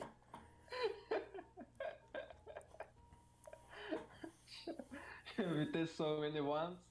Sure. Sucks to be you guys. I can fly. Yep. So yeah, you just get completely distracted by the belly that you're honestly not used to dealing with. You haven't dealt Right. with this for 100 years. With this hunger. You Yeah. mean? Yeah, right. Uh, So Nicodemus and Hatshepsut, you guys don't realize this, but you're on your own for this next roll for hour 4, or sorry, hour 5. Five. I don't think I rolled for hour 4. you I did. was waiting for the stuff to Third, happen. fourth. So yeah, Hatshepsut, roll for hour 4. Yeah. 23, 24. Okay. Yeah. Look, I believe the yesterday. All right. Luke did not roll for Okay. the yesterday. Okay. All right, hour 5. Go ahead. Nicodemus got 2. Nice, nice. 25, 26, 27. And you can make this roll, Sybil. Ah, okay. I'm satisfied. My hunger All is right. gone. Yes, your hunger has been satisfied. Okay. Is it applied to Hour 6, vampiric right? hunger too? Okay, That's I nice. need one That's more nice. roll from either Nicodemus or Hatshepsut. And all you have to do is get one success. Yes. This is a intelligence plus awareness roll, or perception plus awareness, whichever is better for you. Am I with I them, like flying over and looking at them at this point? All right. I will make that roll. Intelligence plus awareness. Yeah. Okay. Difficulty is 6. Um, sorry, Chris. You said yes to me, right? I am with the group above Yes. flying, Yes. right? You. Okay. Hatshepsut, as you and Nicodemus and Sybil have sectioned off the city and you're steadily searching, you and Nicodemus both feel it deep in your gut that you just know that you're getting close. And you turn a corner and you see this gate just down the road from you. And you just know. You just know this is it. I found it. This is where Icarus I fell. found it. And as you look, and as Nicodemus stands there with you, and Sybil circles overhead, both of you, the memory of that green, nasty fire flashing by your face.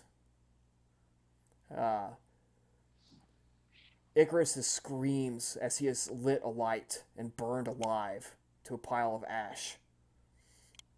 And that cry of triumph and just primal, that primal scream of happiness from the Christina as she just lit that fire, and then that scream of rage as Hatshepsut and Laviana were both tossed bodily out of the yard.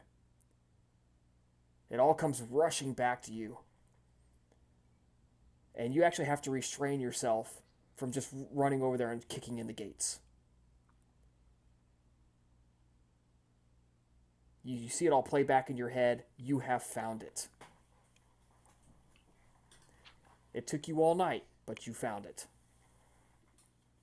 Nicodemus glares into the entrance defiantly, and he realizes his fangs are out. As he takes in the breeze, it's not of the happenings from nearly 15 years ago, as fresh as if he's experienced it right now. He utters it. It is here. I don't know if they're still there, but it's here. I can still see the this bump in the wall we created when we smashed on it on our escape. He kind of realizes his fangs are out, and he forces himself to drive off the nasty feelings that would compromise his thinking. We have to be ready. Indeed. Ramiel reaches out and he actually puts a hand on both of you. He says, Us I- to go first. and even he's trying to have 3 hands here, but he's not a Zamisi. And he says, Nor is he a blood brother. I understand more than you know. I understand your rage right now. We have a short time until dawn. Now is the time to fall back. Sharpen our blades. Use the stay sleep to sharpen our minds. And return first thing after nightfall.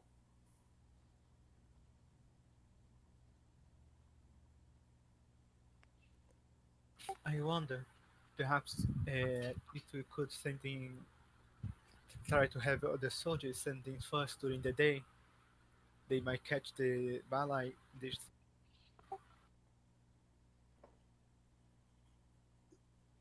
We do run the risk there of either them seeing too much or drawing too much attention.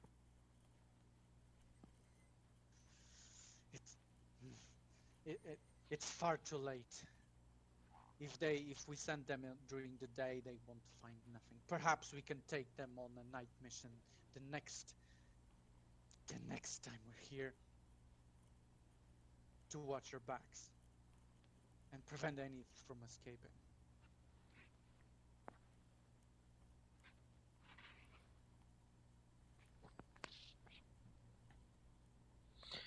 I'm actually going to fly over the shoulder of one of the Kotri members. Just gonna land over the shoulder.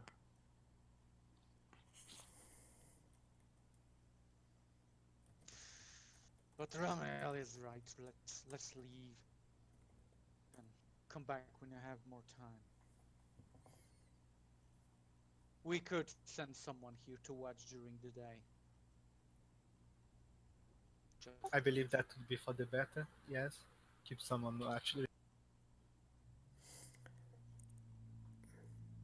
Okay, you retreat, taking very careful note to keep track of your turns, taking landmarks, knowing that you're going to have to find your way back and give instructions. You retreat back to camp and issue your instructions to one of the ghouls and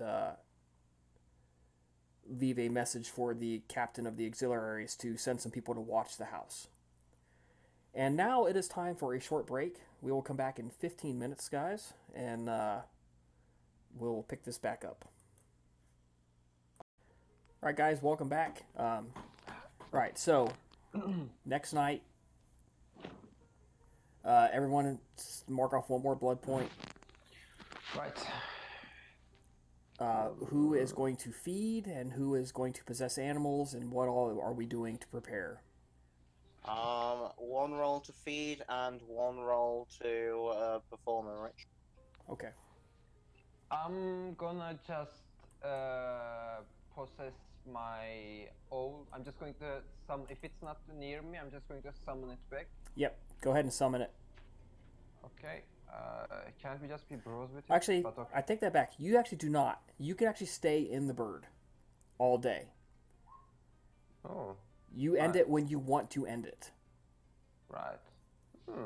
That's cool. That's cool. But you do succumb to the day sleep. So the bird sits and just sits in one place. So when you wake up, you as a bird are extremely hungry and need to make a hunting roll for your bird, in the form of 9 dice, at difficulty 6. I have to roll for my hunting. Okay. Yes. I thought we will do it like the last time. 9 dice, diff 6. As you as a bird must fulfill your bird instincts to feed yourself. Yep. Doing 9 dice. Wow, I didn't know we had so many dice, but okay. That's like 1, 2, 3, 4. Okay, that's like 4. I don't know, red. Yep. You find several mice running around, tear into them, eat them down. You feel much better afterwards, ready to resume.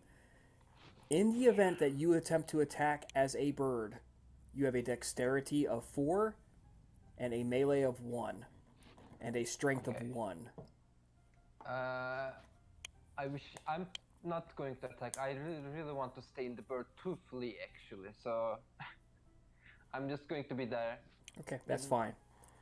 being a distraction some point if Yep. our team has too much problem. But otherwise, I'm just flying over the top. All right. Albina, would you like to feed, hunt? Yes, I'm going to try to hunt. Okay, go ahead and make your roll. At difficulty 5. Oh. I How can do you come. Sorry, yes? I was just gonna say I can comfortably charge the weapons of the weapon of one more person, without having to be overly concerned. You did to Ramiel? Did you? Ramiel will decline that. Oh, I figured as much.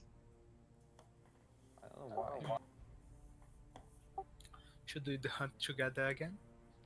No, everyone's hunting on their own. But yeah. So if any of you want weapon charged, speak now or forever hold your peace. If no one else, Nicodemus will pull out his dagger.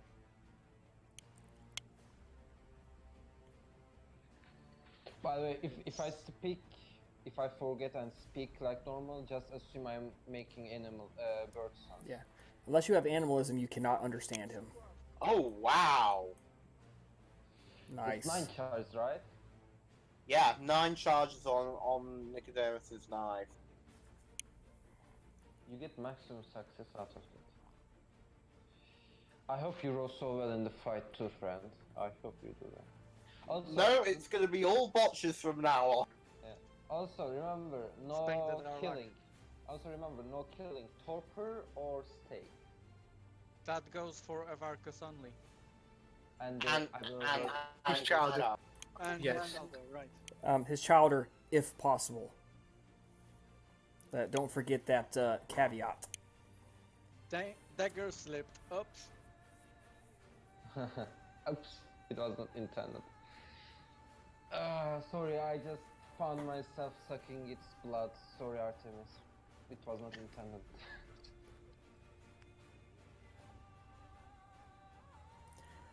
All right, so you guys prepare. You gear up. You feed. Bump stats now if you're going to bump them. Right, I can't do it because animal, right? Let's see. Right, this is better. Going to buff my dexterity and my stamina. Okay? Same. Ramiel is not going to bump basically anything. He doesn't need it. He's already bumped. You are looking the muscles of potence 5 and strength 5, bro. Roman is like, Hey, his stats are actually not that good. So roll a d10, add your dex and your wits to it, and tell me the final score. oh right. Let me do that too. Wait. So I have dexterity what? 5 you said? Or 4? Dexterity I of can 5. check okay, so I have my own wits or the animal's wits? You have your own wits. Okay. So 1d10 plus. Where's my plus? Where the fuck is plus? Is there even a plus here?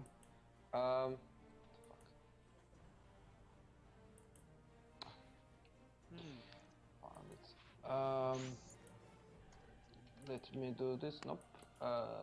Let me do this. What the fuck? Ah, right. Plus 4.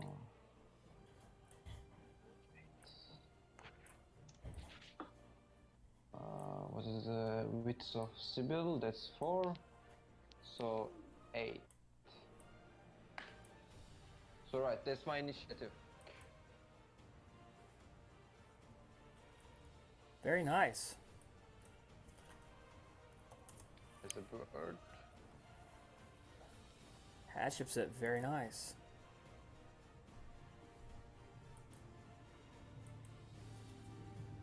Now I just need Albina. Oh, that's decent too. You actually rolled the same, literally the same with Amos.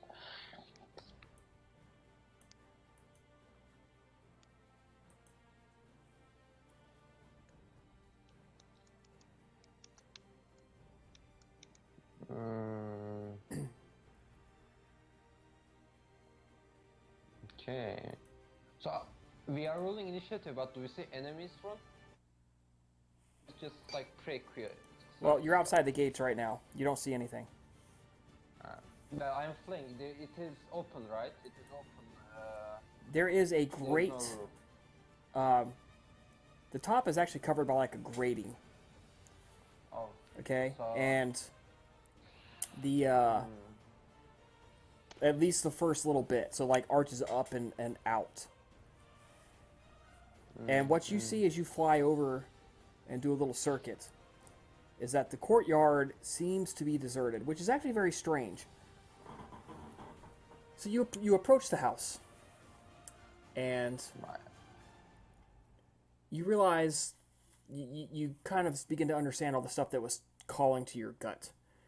The sculptures along the wall are just a little bit different, a little off. The courtyard, what you can see through the gate, is deserted, as opposed to all the other courtyards, which have people sleeping in them. So even the people around you feel it. Oh, interesting. Not even homeless people are daring to sleep here. The courtyard looks neglected and unused. There's debris in it. Chunks of wood, stone, gravel. Just like, it looks like a bunch of rubbish on the ground. Oh shit.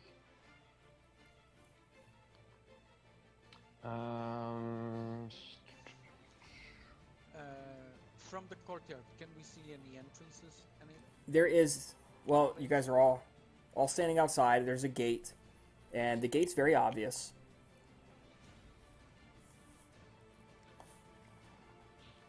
What about I need stamina plus melee. That was fast.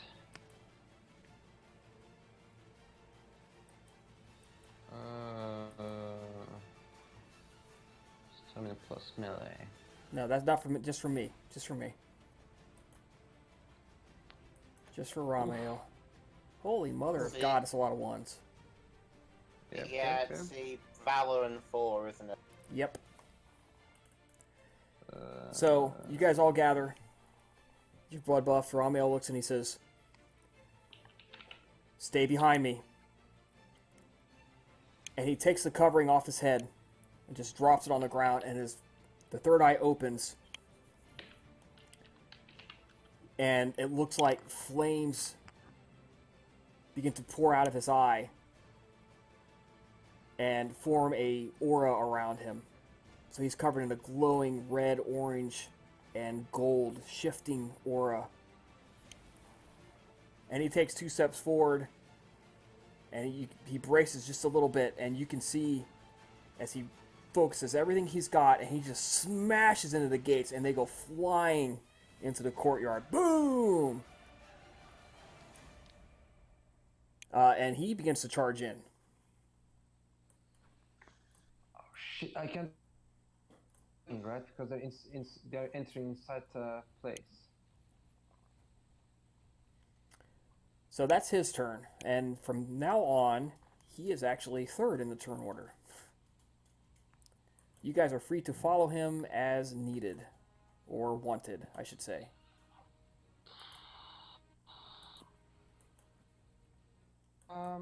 I can't do anything right while flying. I can literally just fly over the place, but I don't even see anything while doing that. And he doesn't have animalism, so he has no idea.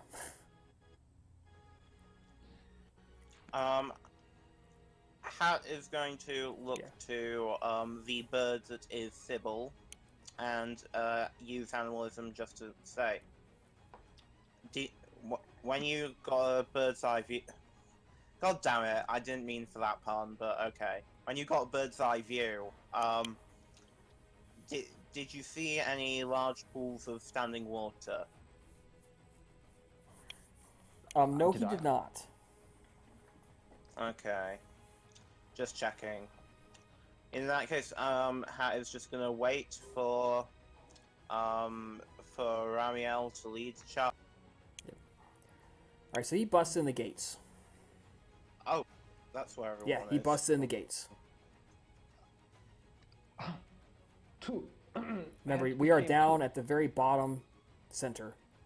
Oh, I'm probably gonna move up to here then. Okay.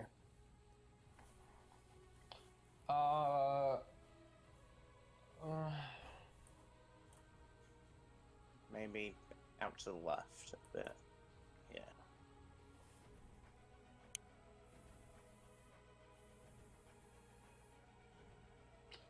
Nicodemus and Albeda? I'm going to move in after to the side of Hamael. Okay. Nicodemus activates Obfuscate and moves to be somewhere against the wall. Okay. Into the corner. As you guys charge in, Ramiel acts like he expects to be just ambushed like right now, and he's like, where is everybody? And as you guys kind of stop for a second in confusion, you hear this, and then a crumble, groan, and all the debris and stuff begins to shift and move. And these things push off the crap that was on top of them, and they stand up. You see instantly that they are people. And you can also see the gaping hole in their throats where their throats were slit. They have no apparent armor, but they all have short swords on them. Nicodemus watches this with a bit of horror, but his mind immediately starts working, trying to figure out if he read or heard of any of this kind of Balai magic. Too bad Labian is not here to answer that question. Yeah. Is this What do I like make a comment? necromancy or something? Something that he might have seen with Fazia's workings? Yep, this is actually necromancy, not. But It's pretty clear, but we Yeah. might not know it in character. No, I'm happy that's necromancy. all right. So that is the end of the first round. New round, top of the turn order. Hatship's it. Well, there's a hostile next to me. I think the logical course of action is obvious.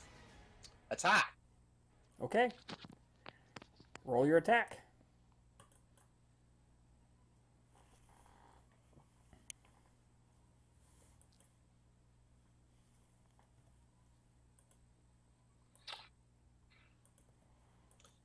Woohoo! The zombie attempts to parry you. Got parried by his...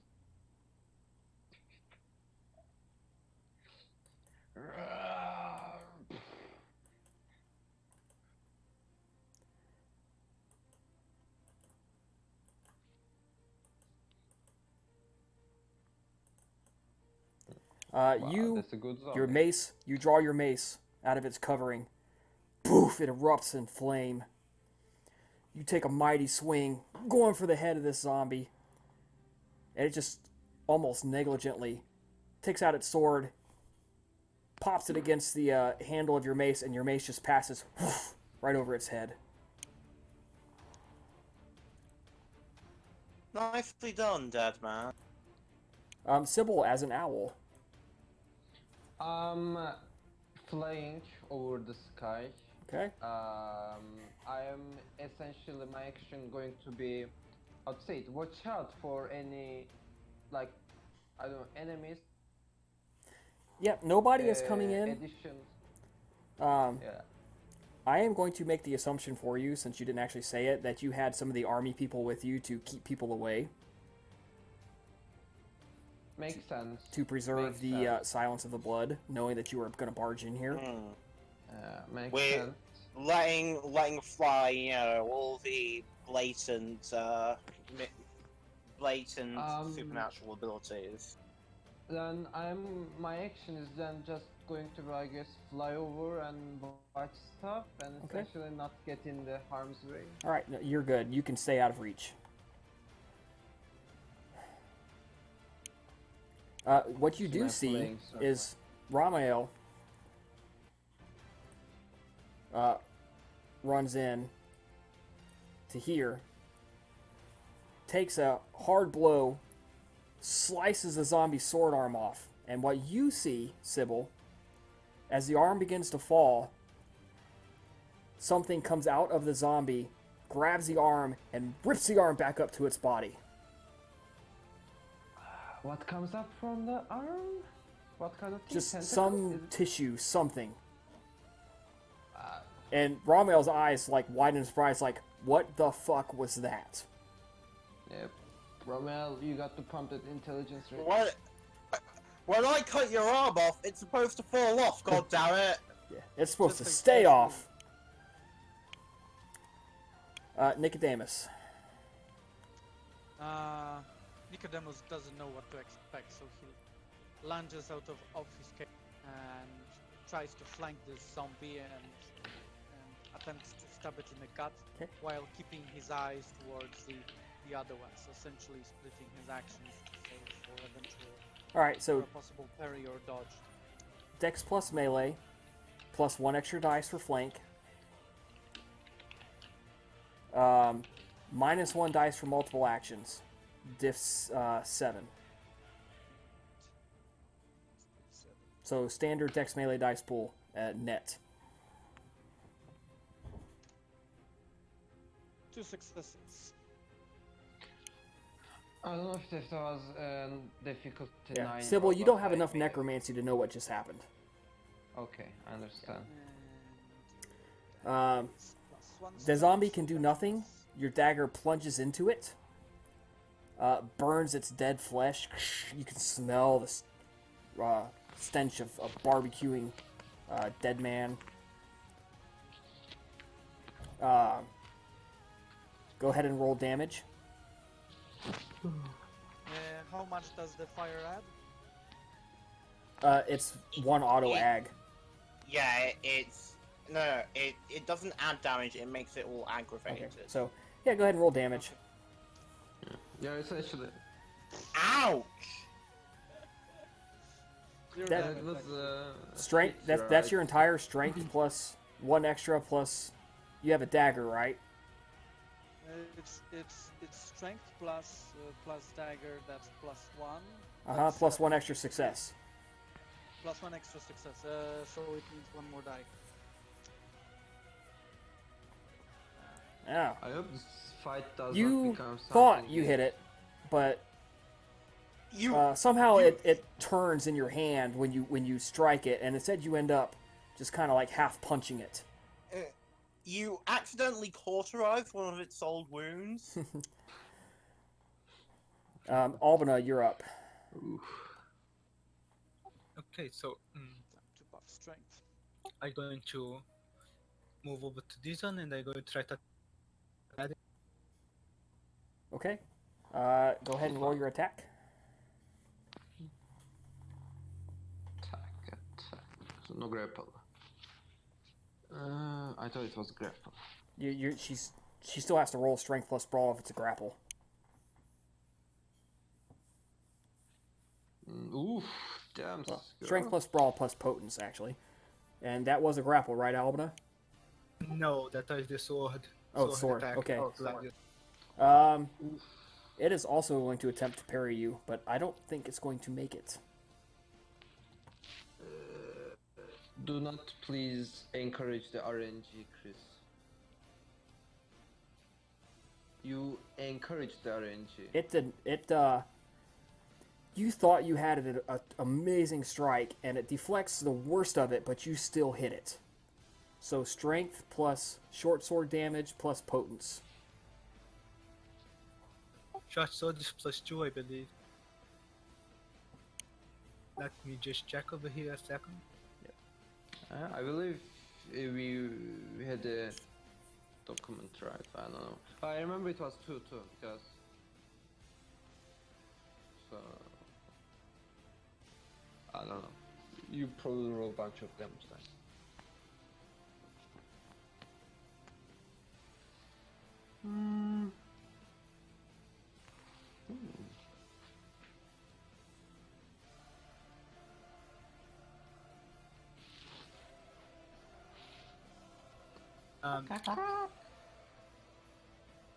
Um, yeah, the sword is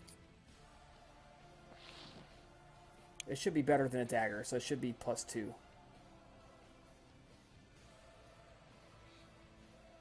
So strength +2 plus potence.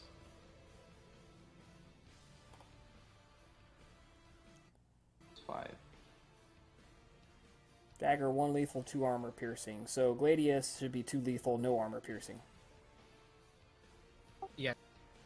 But it has no armor, so you're good to go. Nice.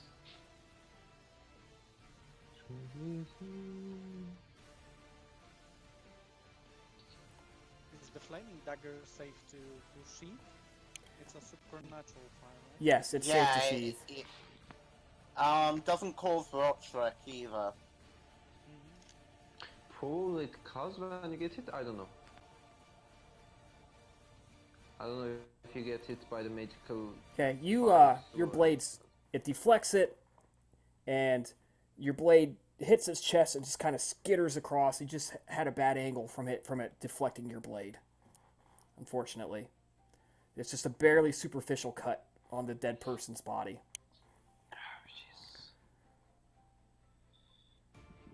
Okay. Those are not simple dead creatures. These are reanimated warriors who knew their stuff during the... This one comes in. It's going for a sword attack. I Not good enough to call it shot, so it's a simple sword attack. It's got 1 extra dice for being a flank. I hope they are not smart enough to use tactics in this fight, as they... of course, I don't know if they can do that. No, Shit, they it's so cannot do dangerous. that.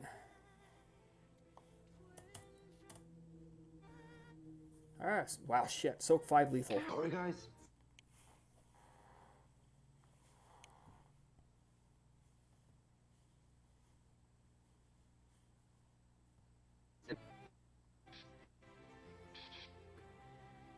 Guys, I'm going to switch servers here real quick.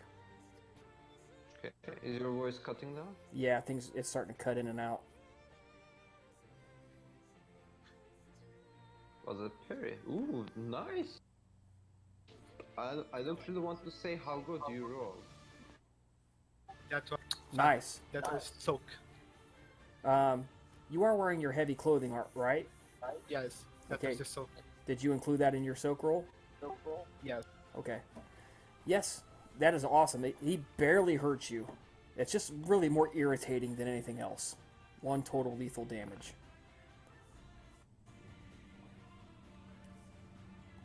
Okay, and that's They can't move that fast, so 1, and then one of them is going to attack Ramael. Oh, Romeo!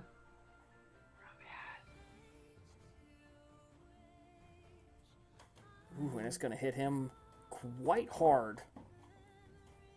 Question, Chris. As a bird, can I irritate the animators and fly back to air? Is that possible without getting hit? You can try to attack them. I actually do not want. I actually do not want to make attack action. I want to, how to say it, help action. I want to take like a help action to, for further helping, like, you know. It's not necessarily damaging, trying to damage them. It's more about making the life harder for the undead. Yeah. All right. I'm not even gonna roll soak. Romel's gonna soak that. 1 damage. Yeah, he's gonna soak it. In another timeline, he doesn't. Yeah. Okay. Well, he's got 9 dice to soak, so.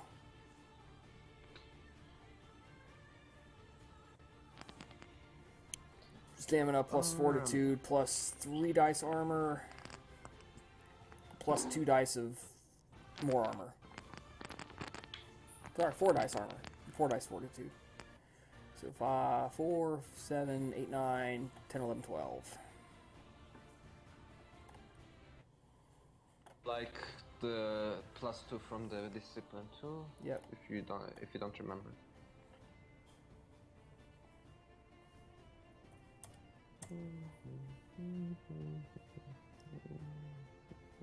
Oh, this is actually flanking, right? This. All right, we're back to the top. Taking another swing. Okay. Just you're not calling a shot, just regular swing. Who did this guy attack? He parried. That was his action. Oh, right. He parried. That was his action. Just a regular swing for now. Okay. Fuck! You should get bonus dice because you're flanking, right? Oh, yes. No, shit. Hatshepsut is facing front. She doesn't get a dice. Alright, okay. But that isn't a botch because I rolled that 1-9. So it's a So, swing and a thank- miss.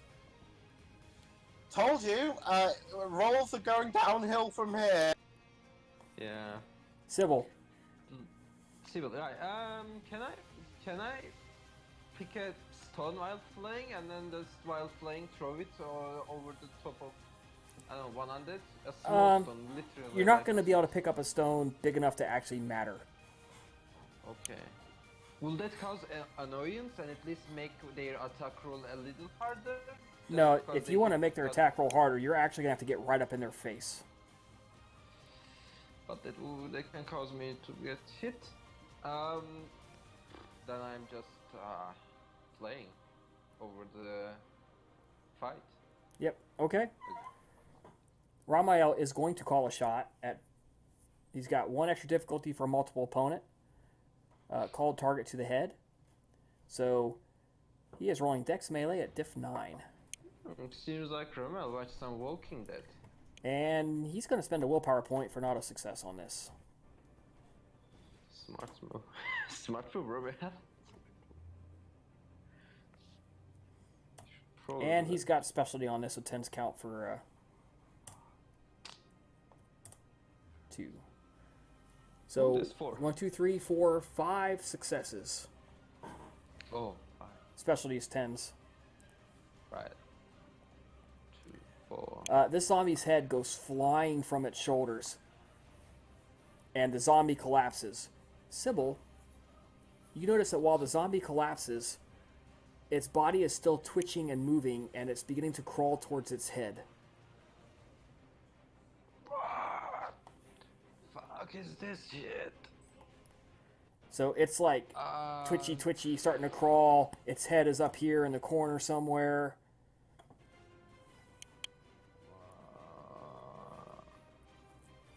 But the zombie is out of the fight for at least a couple of rounds. Okay. Is the head actually mouth doing anything? Is the head's mouth doing anything? It's kind of rolling a little bit. The eyes are looking around. But it can't actually, like, move itself. Can I, when my turn comes, can I actually pick that head with my claws and fly away and drop it? You can try. Okay. Ramael calls out, "Aim for the head! Aim for the head!" Nicodemus. Nicodemus calls upon the powers of his blood to reinforce his strength, to pull out some vitae into his limbs to make his attacks land more harshly upon the enemies, He forgoes all defenses and tries to aim for the head with this one. Muscles pops up. All right, you're at Dex plus melee, +1 dice for flanking, difficulty's 8. And gonna spend a... Sure, why not? Let's spend a willpower for this one. Is it really better than? Nice, nice. Awesome. Nice. Do you have a specialty? This All right. for success. Unless Strength better... No. +1, +2 extra for the roll, +1 for the headshot. 3 extra Plus 4 in actually. total, right? He spent 1 willpower point, so Yep, that's like yep, 4 so, yep. success. So 1, 2, 3, 4, plus strength. 5. So strength +5 extra dice. Right. Sure. And it's fire, right? So, ooh, nice. 4 successes. Cool. 4 fire aggravated. Cool. Nice. Okay. The zombie cannot soak fire. Thank God. Not on the thank head. God. Your knife slices clean through it, cauterizes the wound as it goes. The head goes tumbling to the ground, and this time the body does not move or twitch. It is just done. Has Nicodemus noticed that the... I don't think he did. He didn't notice that the body that Ramael... No, you were a little busy with the other one, but you do notice this body is dead, like actually dead, and not reanimating. It's not twitching. It became a barbecue. Blended. Albina, you are up. Okay, so I'm going to hit the guy to my side.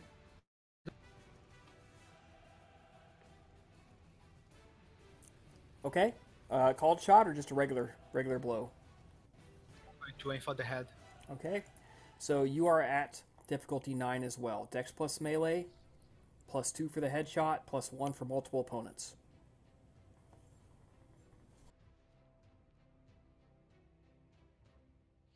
Alright. Oof. Damn you, girl. That is an outstanding roll. Roll damage, strength plus potence, +1 extra success, +2 for the head. Or sorry, 1 for the head. So strength plus potence +2 +2 for the sword. So yeah, Alright. that's a lot of dice. Yep. It's good that she has potence. Cool.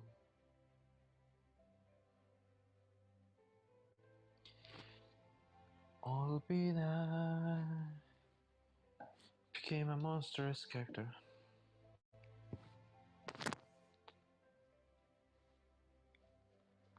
Okay. Your blade passes almost through it. It gets stopped by the spine, and you rip the blade out. And the head flops bonelessly across 2 wounds on its neck now. But the zombie does not go down. Am I able to also heal the little that I suffered? Yes, that's no problem. So yeah, I'm going to spend a blood to heal that. Yep. And that's my turn. Alright. Can you tell me if this one reached this body head? So this one is the one that is headless. Ramiel's going to take 2 attacks. Right. Because he can.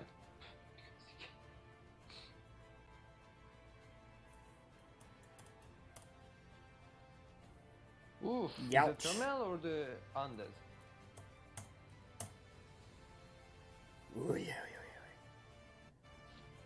Strength +5 +6, 7. Wowee.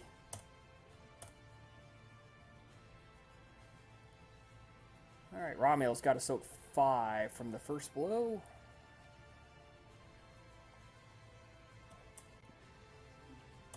I guess Romel is There you going go. back to Topper. Ooh! No, it's like Tough little cookie. And he's got to soak, let's see, you got to roll damage still, so difficulty? More He's got to soak difficult? 5 from the second blow. Okay. So that's not diff 8. Okay.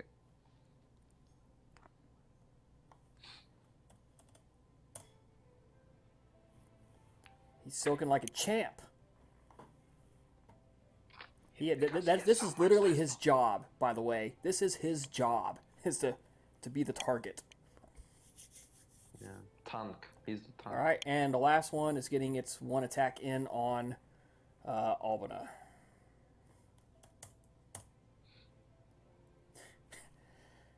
Not bad. It's an okay damage roll, but there you go.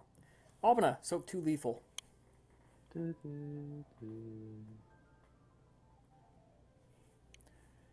We're back at the top of the order. Hatshepsut.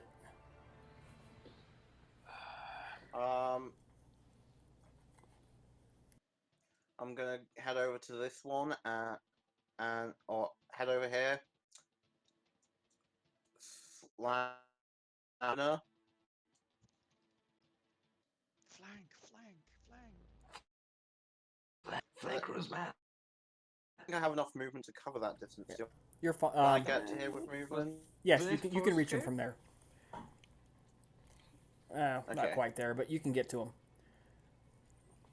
Yeah. This is also tiered. In any case, That's also flank, so you can reach you him only from get right there. less bonus. So my concern is the multi.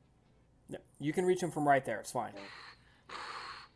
The go ahead and make your roll. Dex plus melee, diff 8. Wait, from here? Yeah, from there. No, for head, I believe. 8 for head. Oh, You aim yes. Okay. You are making Yeah, cold shot to the head. Yep. Or maybe you are not. We assumed essentially. So God damn. why do you have -1? But Roll damage, please. armor. It's not going to attempt to parry you. Roll damage. Armor is why I don't have the I'm -1 from my dex and okay. So I understand. shit. I forgot the damage on a mace. Hold on a second. Let me just real. He's probably bashing, or not me. I don't know. Mace is strength +2 lethal. Ooh. Who would know it was lethal? Plus. So 2.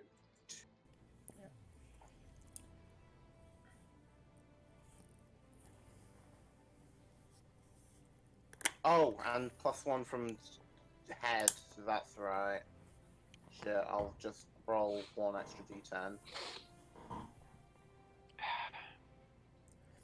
So, Okay. a bladed mace is a very nasty weapon, Yeah. and hers is on fire. Yeah. So, Albina, you're getting pounded from both sides here, left and right. Can't really make up your mind which way to turn. And from behind you, Hatshepsut comes up, and you catch out of the corner of your eye the glow of this flaming mace get brighter, swooshes by your head, and peels a chunk of skin and instantly burns it off the face of the zombie that just attacked you. It does not go down though. Sybil. Is the body trying to get back to its Yes, it is trying to crawl back to its head. still moving? It's going to take a little while. Okay. If it's safe for me, like if I won't get attacked by something near me, I would like to fly down, grab the head, and just fly to sky. Okay, you can reach the head very easily. Make a strength roll. You have 1 dice. Right. And do I need 1 success or is You it need a impossible? success. Okay. Let's just keep the head. Just have it as a new traveling companion. Why not? If you burn the body, it will only be head, right? Fuck. So you put your claws in the hair, you clamp down, and you start flapping like mad, trying to reach this guy, and you can't quite get it off the ground. You're just like flapping like crazy, and you can't get off the ground. Then I just fly. You're kind of stuck for a second. Ah, fuck. All right. Ramael taking a swipe at the zombies right in front of him. At a +1, at a diff 9. Man. Do some vampire shit, man. Bunch of- Don't give the celerity, man. He's actually using his celerity for extra dex.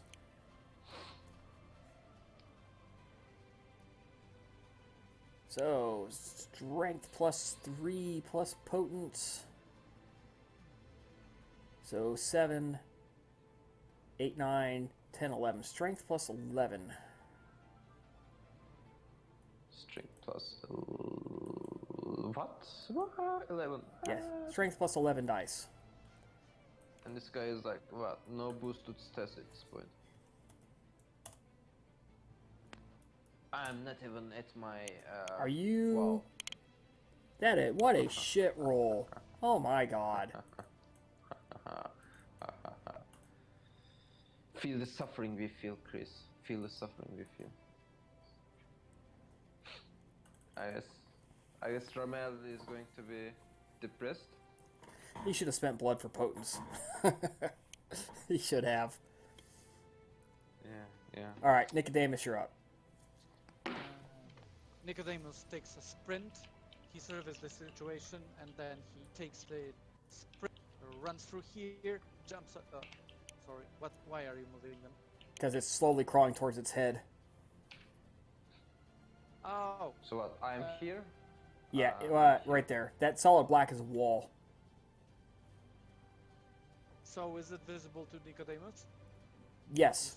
that the thing is crawling there? Yes, it is now visible. It's on the ground, lying and twitching towards the head, right? It's like a fish outside the sea. Yep, it's slowly like- twitching, moving, shaking. It's actually pretty obvious once you turn and see it. It's disgusting, also. It's like trying to dance, belly dance. Nicodemus quickly looks over the situation and then he decides to go with his plans. Moves here, jumps over a pile of rubble, pushes himself off the wall for extra momentum, goes straight here and tries to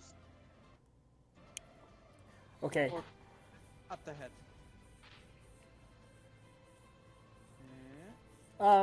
you've got the dex and athletics to do that. It looks pretty cool. Dex melee, diff 8. 8 plus 1.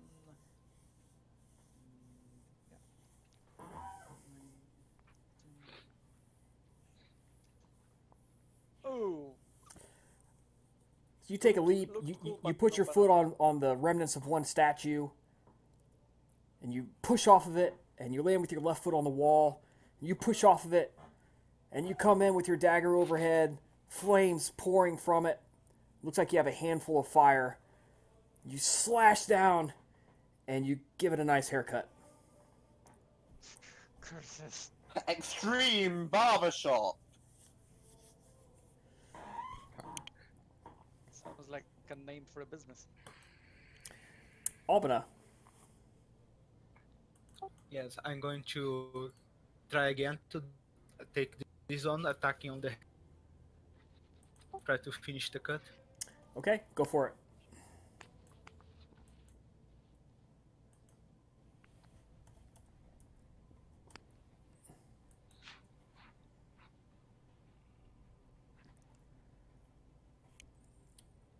Swing and a miss. Okay, so I'm going to end my turn then. Okay.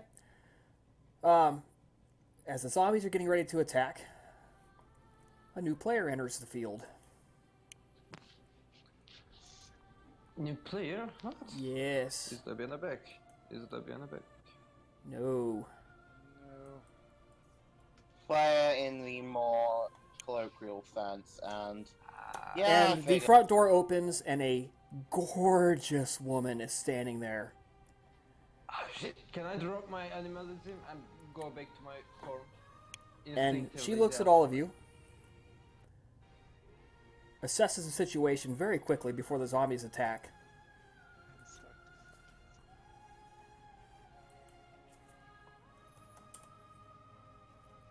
and uses Dread Gaze on Nicodemus. Uses what? Dread Gaze. Presence level 2.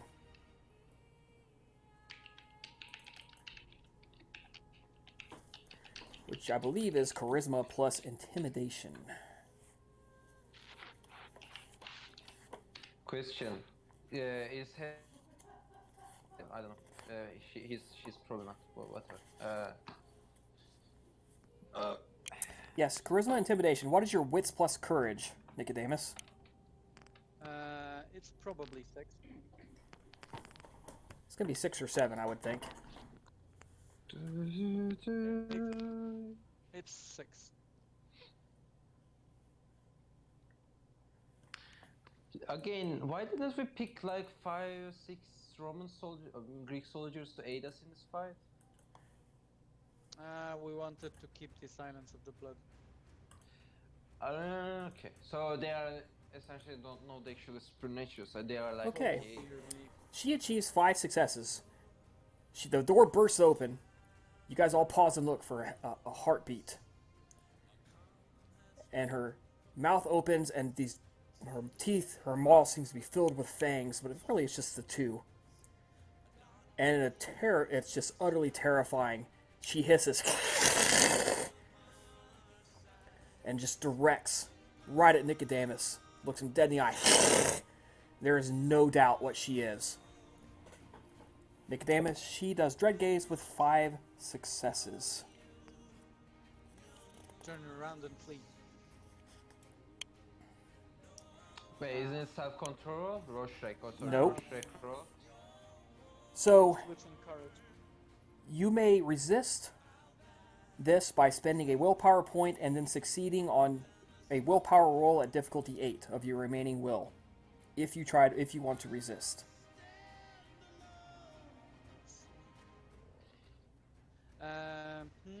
Yeah, yes, Nicodemus is driven enough that he wants to attempt to escape her charms. Even though it's going to go terrible. No successes. Yep. So you, at 5 successes, are driven to run in fear and keep running. 3 or more successes means that they run away in abject fear.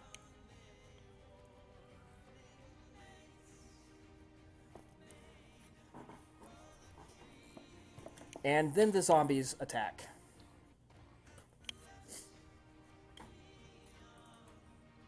Two attack Ramael and 2 attack Albina. Shit.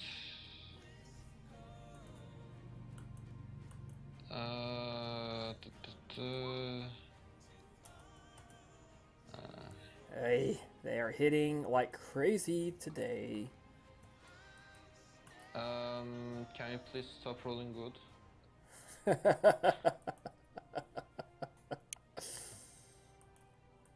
Do some storyteller shit. Okay. That's 1 damage success each. Ramael's gonna soak that. They are doing jack shit to Ramael, apparently. And now to attack Albina. Albina, ooh, Jesus. Albina, first one hits you for 6 lethal. At any time, the vampire can snap back to her own body form from any distance. So yeah, I don't have to waste my own initiative. I can just snap back to my own form. Yep, but it's going to take you a long time to get back to where you're at. Awesome roll, Albina. Awesome. You only take 2. Second one attacks you.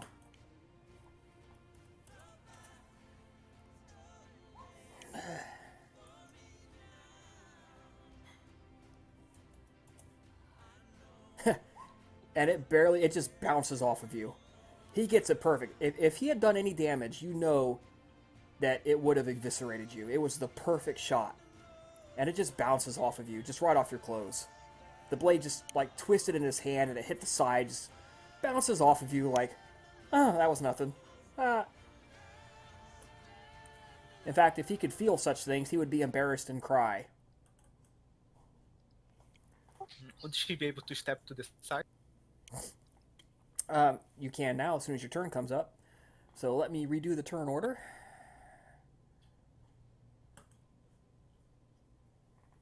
Sybil, I'm going to let you go first. I think I'm pretty useless, and there's no point going into torpor, so I snap back to my human form, like a vampire form. I just leave the... Okay, poof, you're gone. You're done. Yep. Poof, you're out. Right. I'll play safe. Hatshepsut, I'll let you go next. I'm just going to look to Ramiel. We'll try and handle the zombies. Focus on her. He calls back, that's the plan! Just checking, and then attack the zombie on Albina. Alright, make your roll. Question: do you have some reflexive discipline shit from the thing you can use? I don't know. Do you think this deserves a blood buff at this point? If I spend much more blood, I run the risk of friend.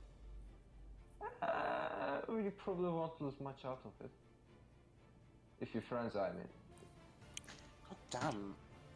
Hey, it's not trying to parry you. Roll damage. Strength plus 2. Plus 1, so strength plus 3. Oh, Nicodemus is out, literally, like not even. Or...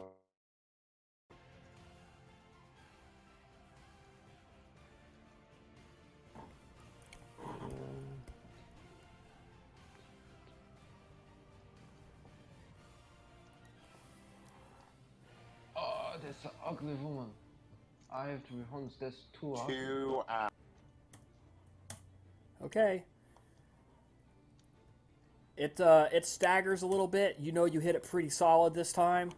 You peel off the lower part of its jaw. This lower part of its jaw goes flying, and it's still standing.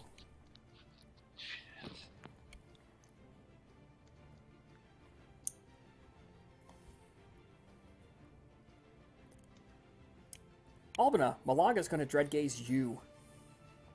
What is your wits plus courage? Fuck. My wits plus courage is 6.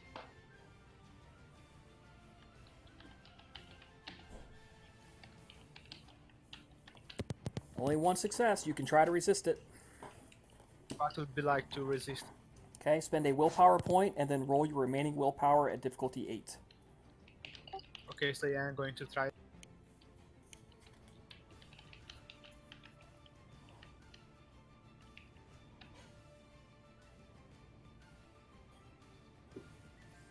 Awesome. She hisses, and you're just like, yeah, I don't think so. No, I'm not scared of you.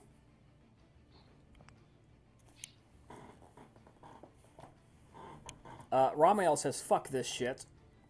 Spends 2 blood on celerity. Lops the head off both of these zombies. By now, this one has reached its head and is slowly climbing back up.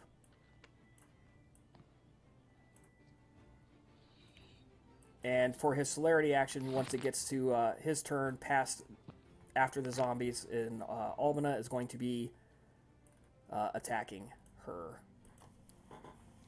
All right, Albina, your attack. You're up.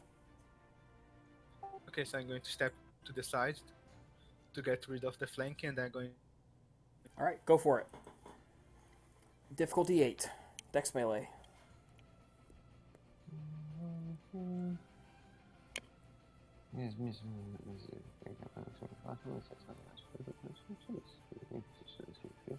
You hit. Roll damage.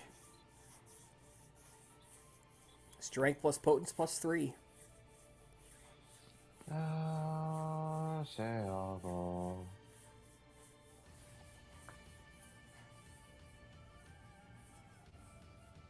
Alright, it cannot soak that. You finish it off, its head. You finish chopping its head off. Its head rolls off to the side. So this zombie's down. There's only one zombie standing, and it's this one. Just go away. That one. This one is getting back up, though. Also going to heal the 2 damage that I suffered. Yes. Okay. Now, unfortunately, the way Celerity is built, you can only use half of your extra actions on attack. He has used his extra actions on attack. Cool. And what he does do is he uses his movement action to put himself square in front of her, so that she has to deal with him next round. She cannot attack either of you two. Right. Well, I hope you roll good, man. I hope you roll good.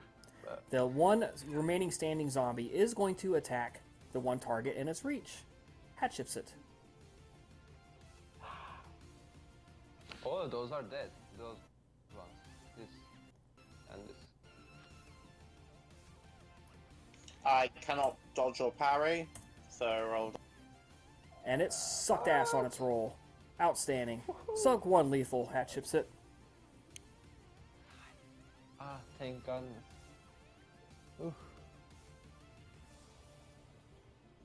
Pressure. Pressure is building. You do it. Done. New round. Hat, you're up. I'm gonna return the favor. Finish this thing off for me, please. Finish it off. That's the plan. Can I spend a willpower on this Yes, you one? can.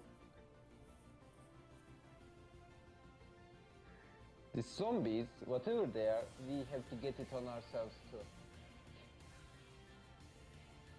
That's 3 successes total. Is It's it gonna done. Try and dodge It's done. Okay. You hit it. You finish knocking the head off. The flames sear across its neck as you just cave it in. You just cave this thing like a watermelon. Finally. Done. And I'm gonna start moving forwards. Malaga is going to attempt to dominate Ramael. Oh, well, got that willpower, hope. Her command, protect me. Oh, little messy.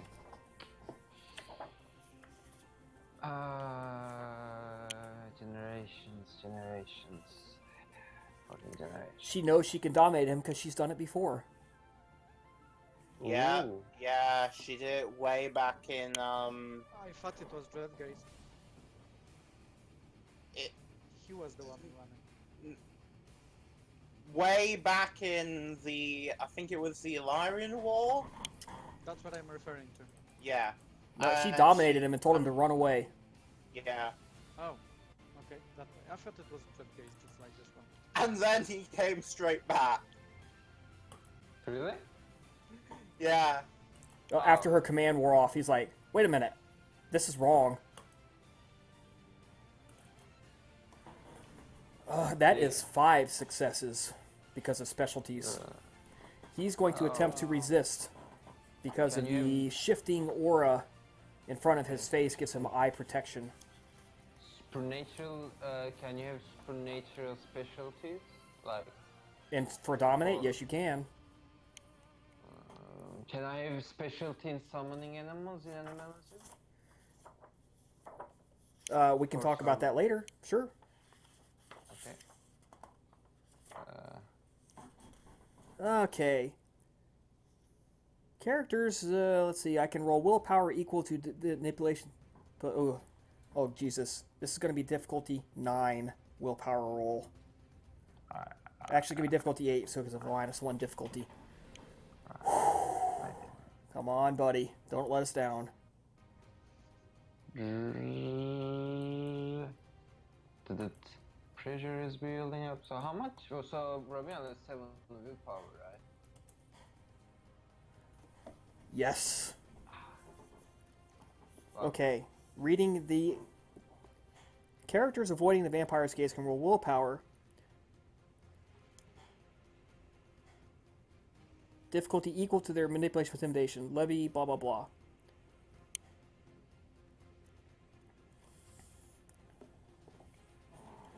So,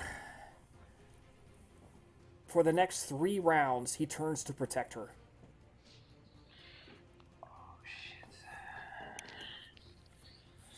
And this is how... Hatshepsut and Albina, you both hear her clearly say, "Protect me."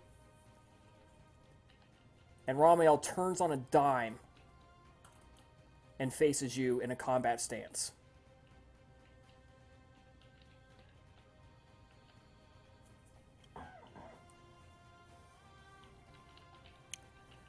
I am going to give you two a chance to react, because that would not be fair otherwise. Okay, so she's going to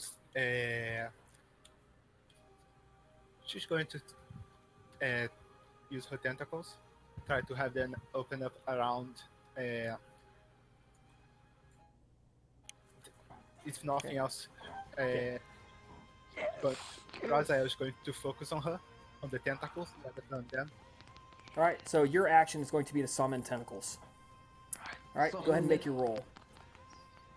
Make that roll, and you know... Yeah. you Fortunately, are she said fucking- protect me. She didn't say attack. So, he is only going And to you know react. He is taking this in the most literal fashion. That's how I'm And going to you know justify what? this.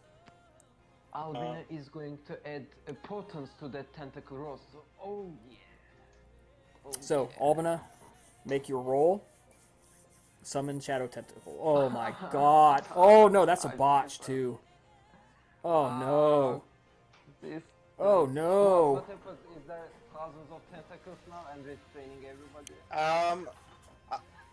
I believe when the first time I had a botch in another game on that roll, one of the tentacles just came out briefly and then whipped my character, then went back in, all smug-like.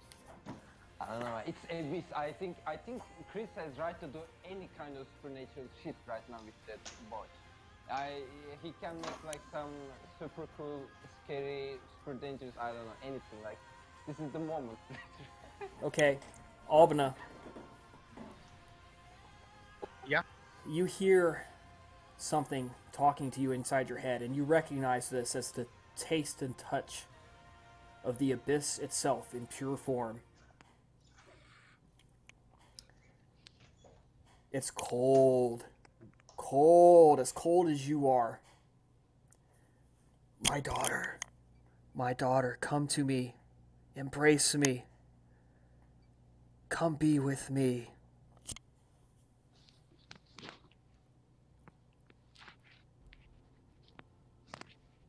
You have a choice to make. You can listen to it, or you can attempt to ignore it. What does it mean? All you have to do is open your heart. You feel it. Open my heart.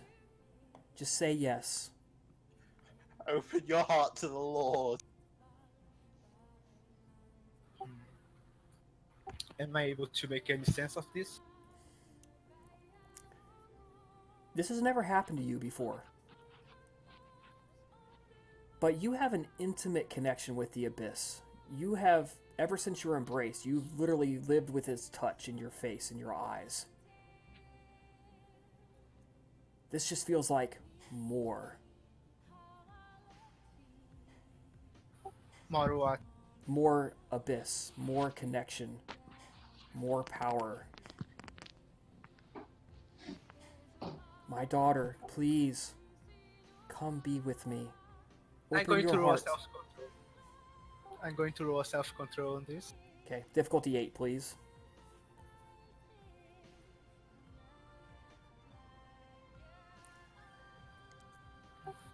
So, after struggling a lot with herself internally, she's going to just ignore. Going to say she's going to try to put it out of her mind. Worry about this later. Bring it up with poker farmers, stuff like that. You hear this in your head, and you kind of put as you struggle with it, and the coldness subsides, and you look up to realize several seconds have passed, but no tentacles emerged.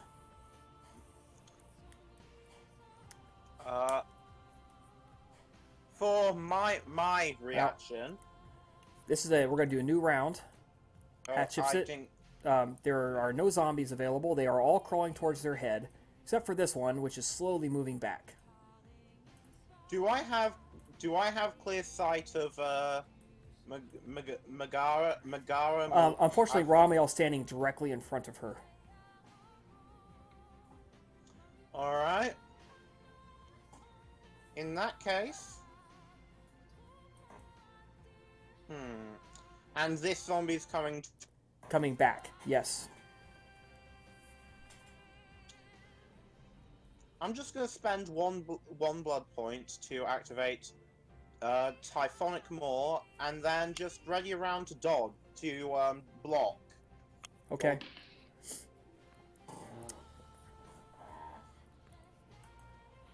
Malaga's going to entrance you, Hatchipsit. Wait, so Head Shifter has no idea what she has? Entrance doesn't require direct eye contact. What I was trying to use does. Shit. Is it real? Fuck. What is your current willpower points? 4. This is where this bitch really comes into her own. Yep. And it's why I like her so much. Presence, you mean? Yeah. Presence. Oh, presence. Oh, presence. That's 10 successes, Hatchipsit. More like a century. You can attempt to resist by spending a willpower point and then rolling 3 dice at difficulty 8.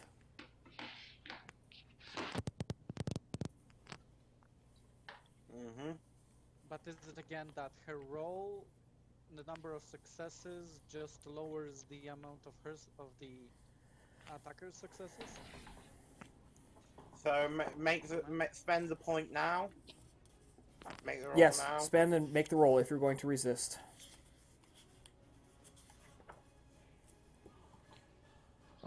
Difficulty 8, was it? Yes, flat difficulty 8. You know, what we need is bunch of tentacles grappling the woman, pressing her face towards the ground. You And that shake will her be- off, but she had so many successes, you honestly feel like you need to get out of there. Running is the best option, in your opinion, right now. Yeah. Is this Well, presence thing? It's not my turn right now, so. Yeah. Albina, you're up. Okay, so, well, she's going to say fuck this shit, and she's going to the decapitated zombie that she did. It's down. It's not. Yeah, it's down. Not It's able to attack. it's trying to crawl for its head. So yeah, she's just going to try to run away.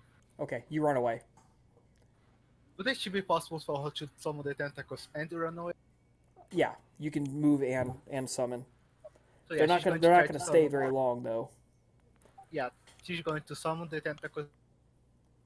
Okay, go ahead. Try to at least delay her. Go ahead, and your roll is going to be one difficulty higher tonight for this. So it's going to be difficulty 8.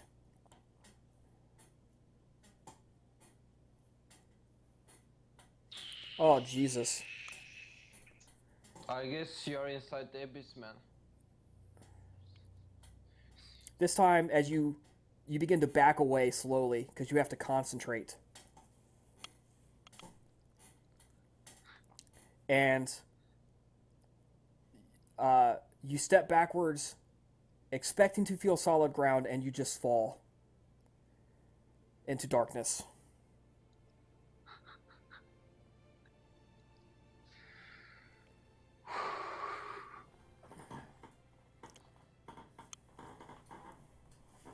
Hatshepsut, you're trying, you turn around to run, and you see Albina begin back away, and then she's gone. Mm-hmm. Like she was just swallowed by the earth itself, just gone. Okay, I have an idea that is utterly crazy, but I'm probably not going to do it either way, but I want to know if theoretically it could work. For entrancement, do you have to be able to see the person using entrancement? You have to be in their presence. Okay, so no, it wouldn't work. Yeah. The zombie is going to attempt to attack you though, because it's back on the attack. Because it got its head back. For reference, I was considering the possibility of gouging my own eyes out. You can always go to frenzy. As I said, frenzy allows mental things to be much harder on you. You can. Alright. Don't even bother rolling soak. It attacks you. You brush it off. You have an action. What are you going to do? Gonna go and try to see if I can find Albina. You have Alright, so you begin running. 3 rounds. As you exit, you hear Romeo cry out, "Oh, you bitch!" And then the sounds of more fighting and a door shuts.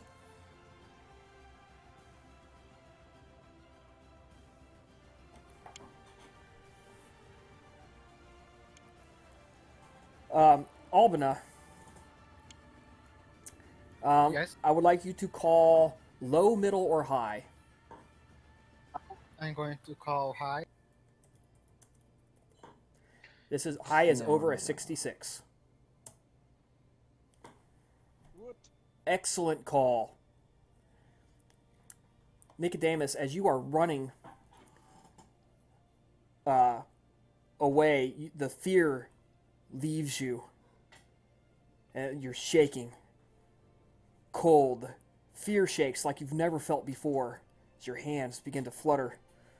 And your whole body shakes with suppressed fear and rage and disgust. And you see shadows grow thick, strong around you. And almost like she's swimming out of the hole in the wall that appears, where there was a window is now just pure blackness, and Albina emerges out, and just falls in a completely undignified heap in a pile of rubbish and shit. Literal shit. Hits the ground in the gutter beside you. Nicodemus's eyes snap open wide. He needs a moment to shake off these overwhelming feelings, and in his mind, it processes all in accelerated pace the memory of leaving his comrades behind. But as soon as he notices Albina up, he crawls to her on all his fours, and he tries to see if she's conscious and out of torpor, and he flips her around on her back, and he tries to shake her into some form of recognition and cognitivity. Albina, are you alright? What happened? How are you here? What do I remember from the trip?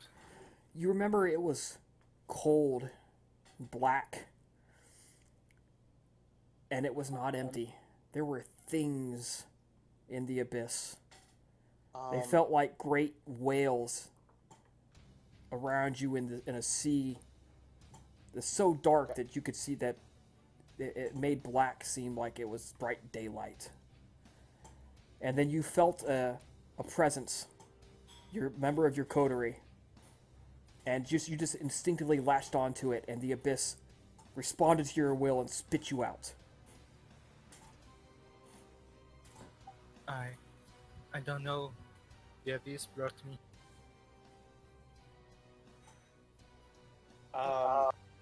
Let's But, just. but if you're here, what's happening with? And Nicodemus looks around his shoulder and he realizes their comrades are probably done for. Come, we have to look. What happened to them? And he tries to go stumbling to his feet with overcrawling fear. He tries to pick Albina out of shit, even though he's covered in it as well. She takes his assistance to get out, frowning at her. Actually, not even noticing her after the experience that she just had. Guys, I think I need to crash for the night. Okay, guys, I'm going to call it here. I really had something very special planned, and I really need Hatchepsut there to be with it. That's fair. I Yep, think yeah. just by you saying that, I know what's gonna happen. If you guys want, we continue this by post for the next couple of weeks. I'm okay because if Luke has to sleep, and I can wait 1 week to see what the thing is. 2 weeks. I vote to wait 2 weeks with Okay. the progression of the story. Okay, because guys. it sounds like it's an important thing. All right. Same. I'm going to give 1 experience point tonight, and then once we finish this scene as a whole, I'm going to give another. So next session, you'll probably end up getting 2. Right. Okay. Luke, go ahead and get some sleep, man. Catch you in 2 weeks. Bye. Yep. Goodbye. Goodbye. So the next one is Next game is the 31st. It's a nice bonus session. Well, ladies and gentlemen, tonight's game ended a little before I would have liked it to, and hopefully before you all would have liked it to, and you want to hear some more. So, tune in 2 weeks from now, where we will finish our revisit of Corinth and begin skipping through time to see other important moments in the history of Rome. Thank you, and good evening.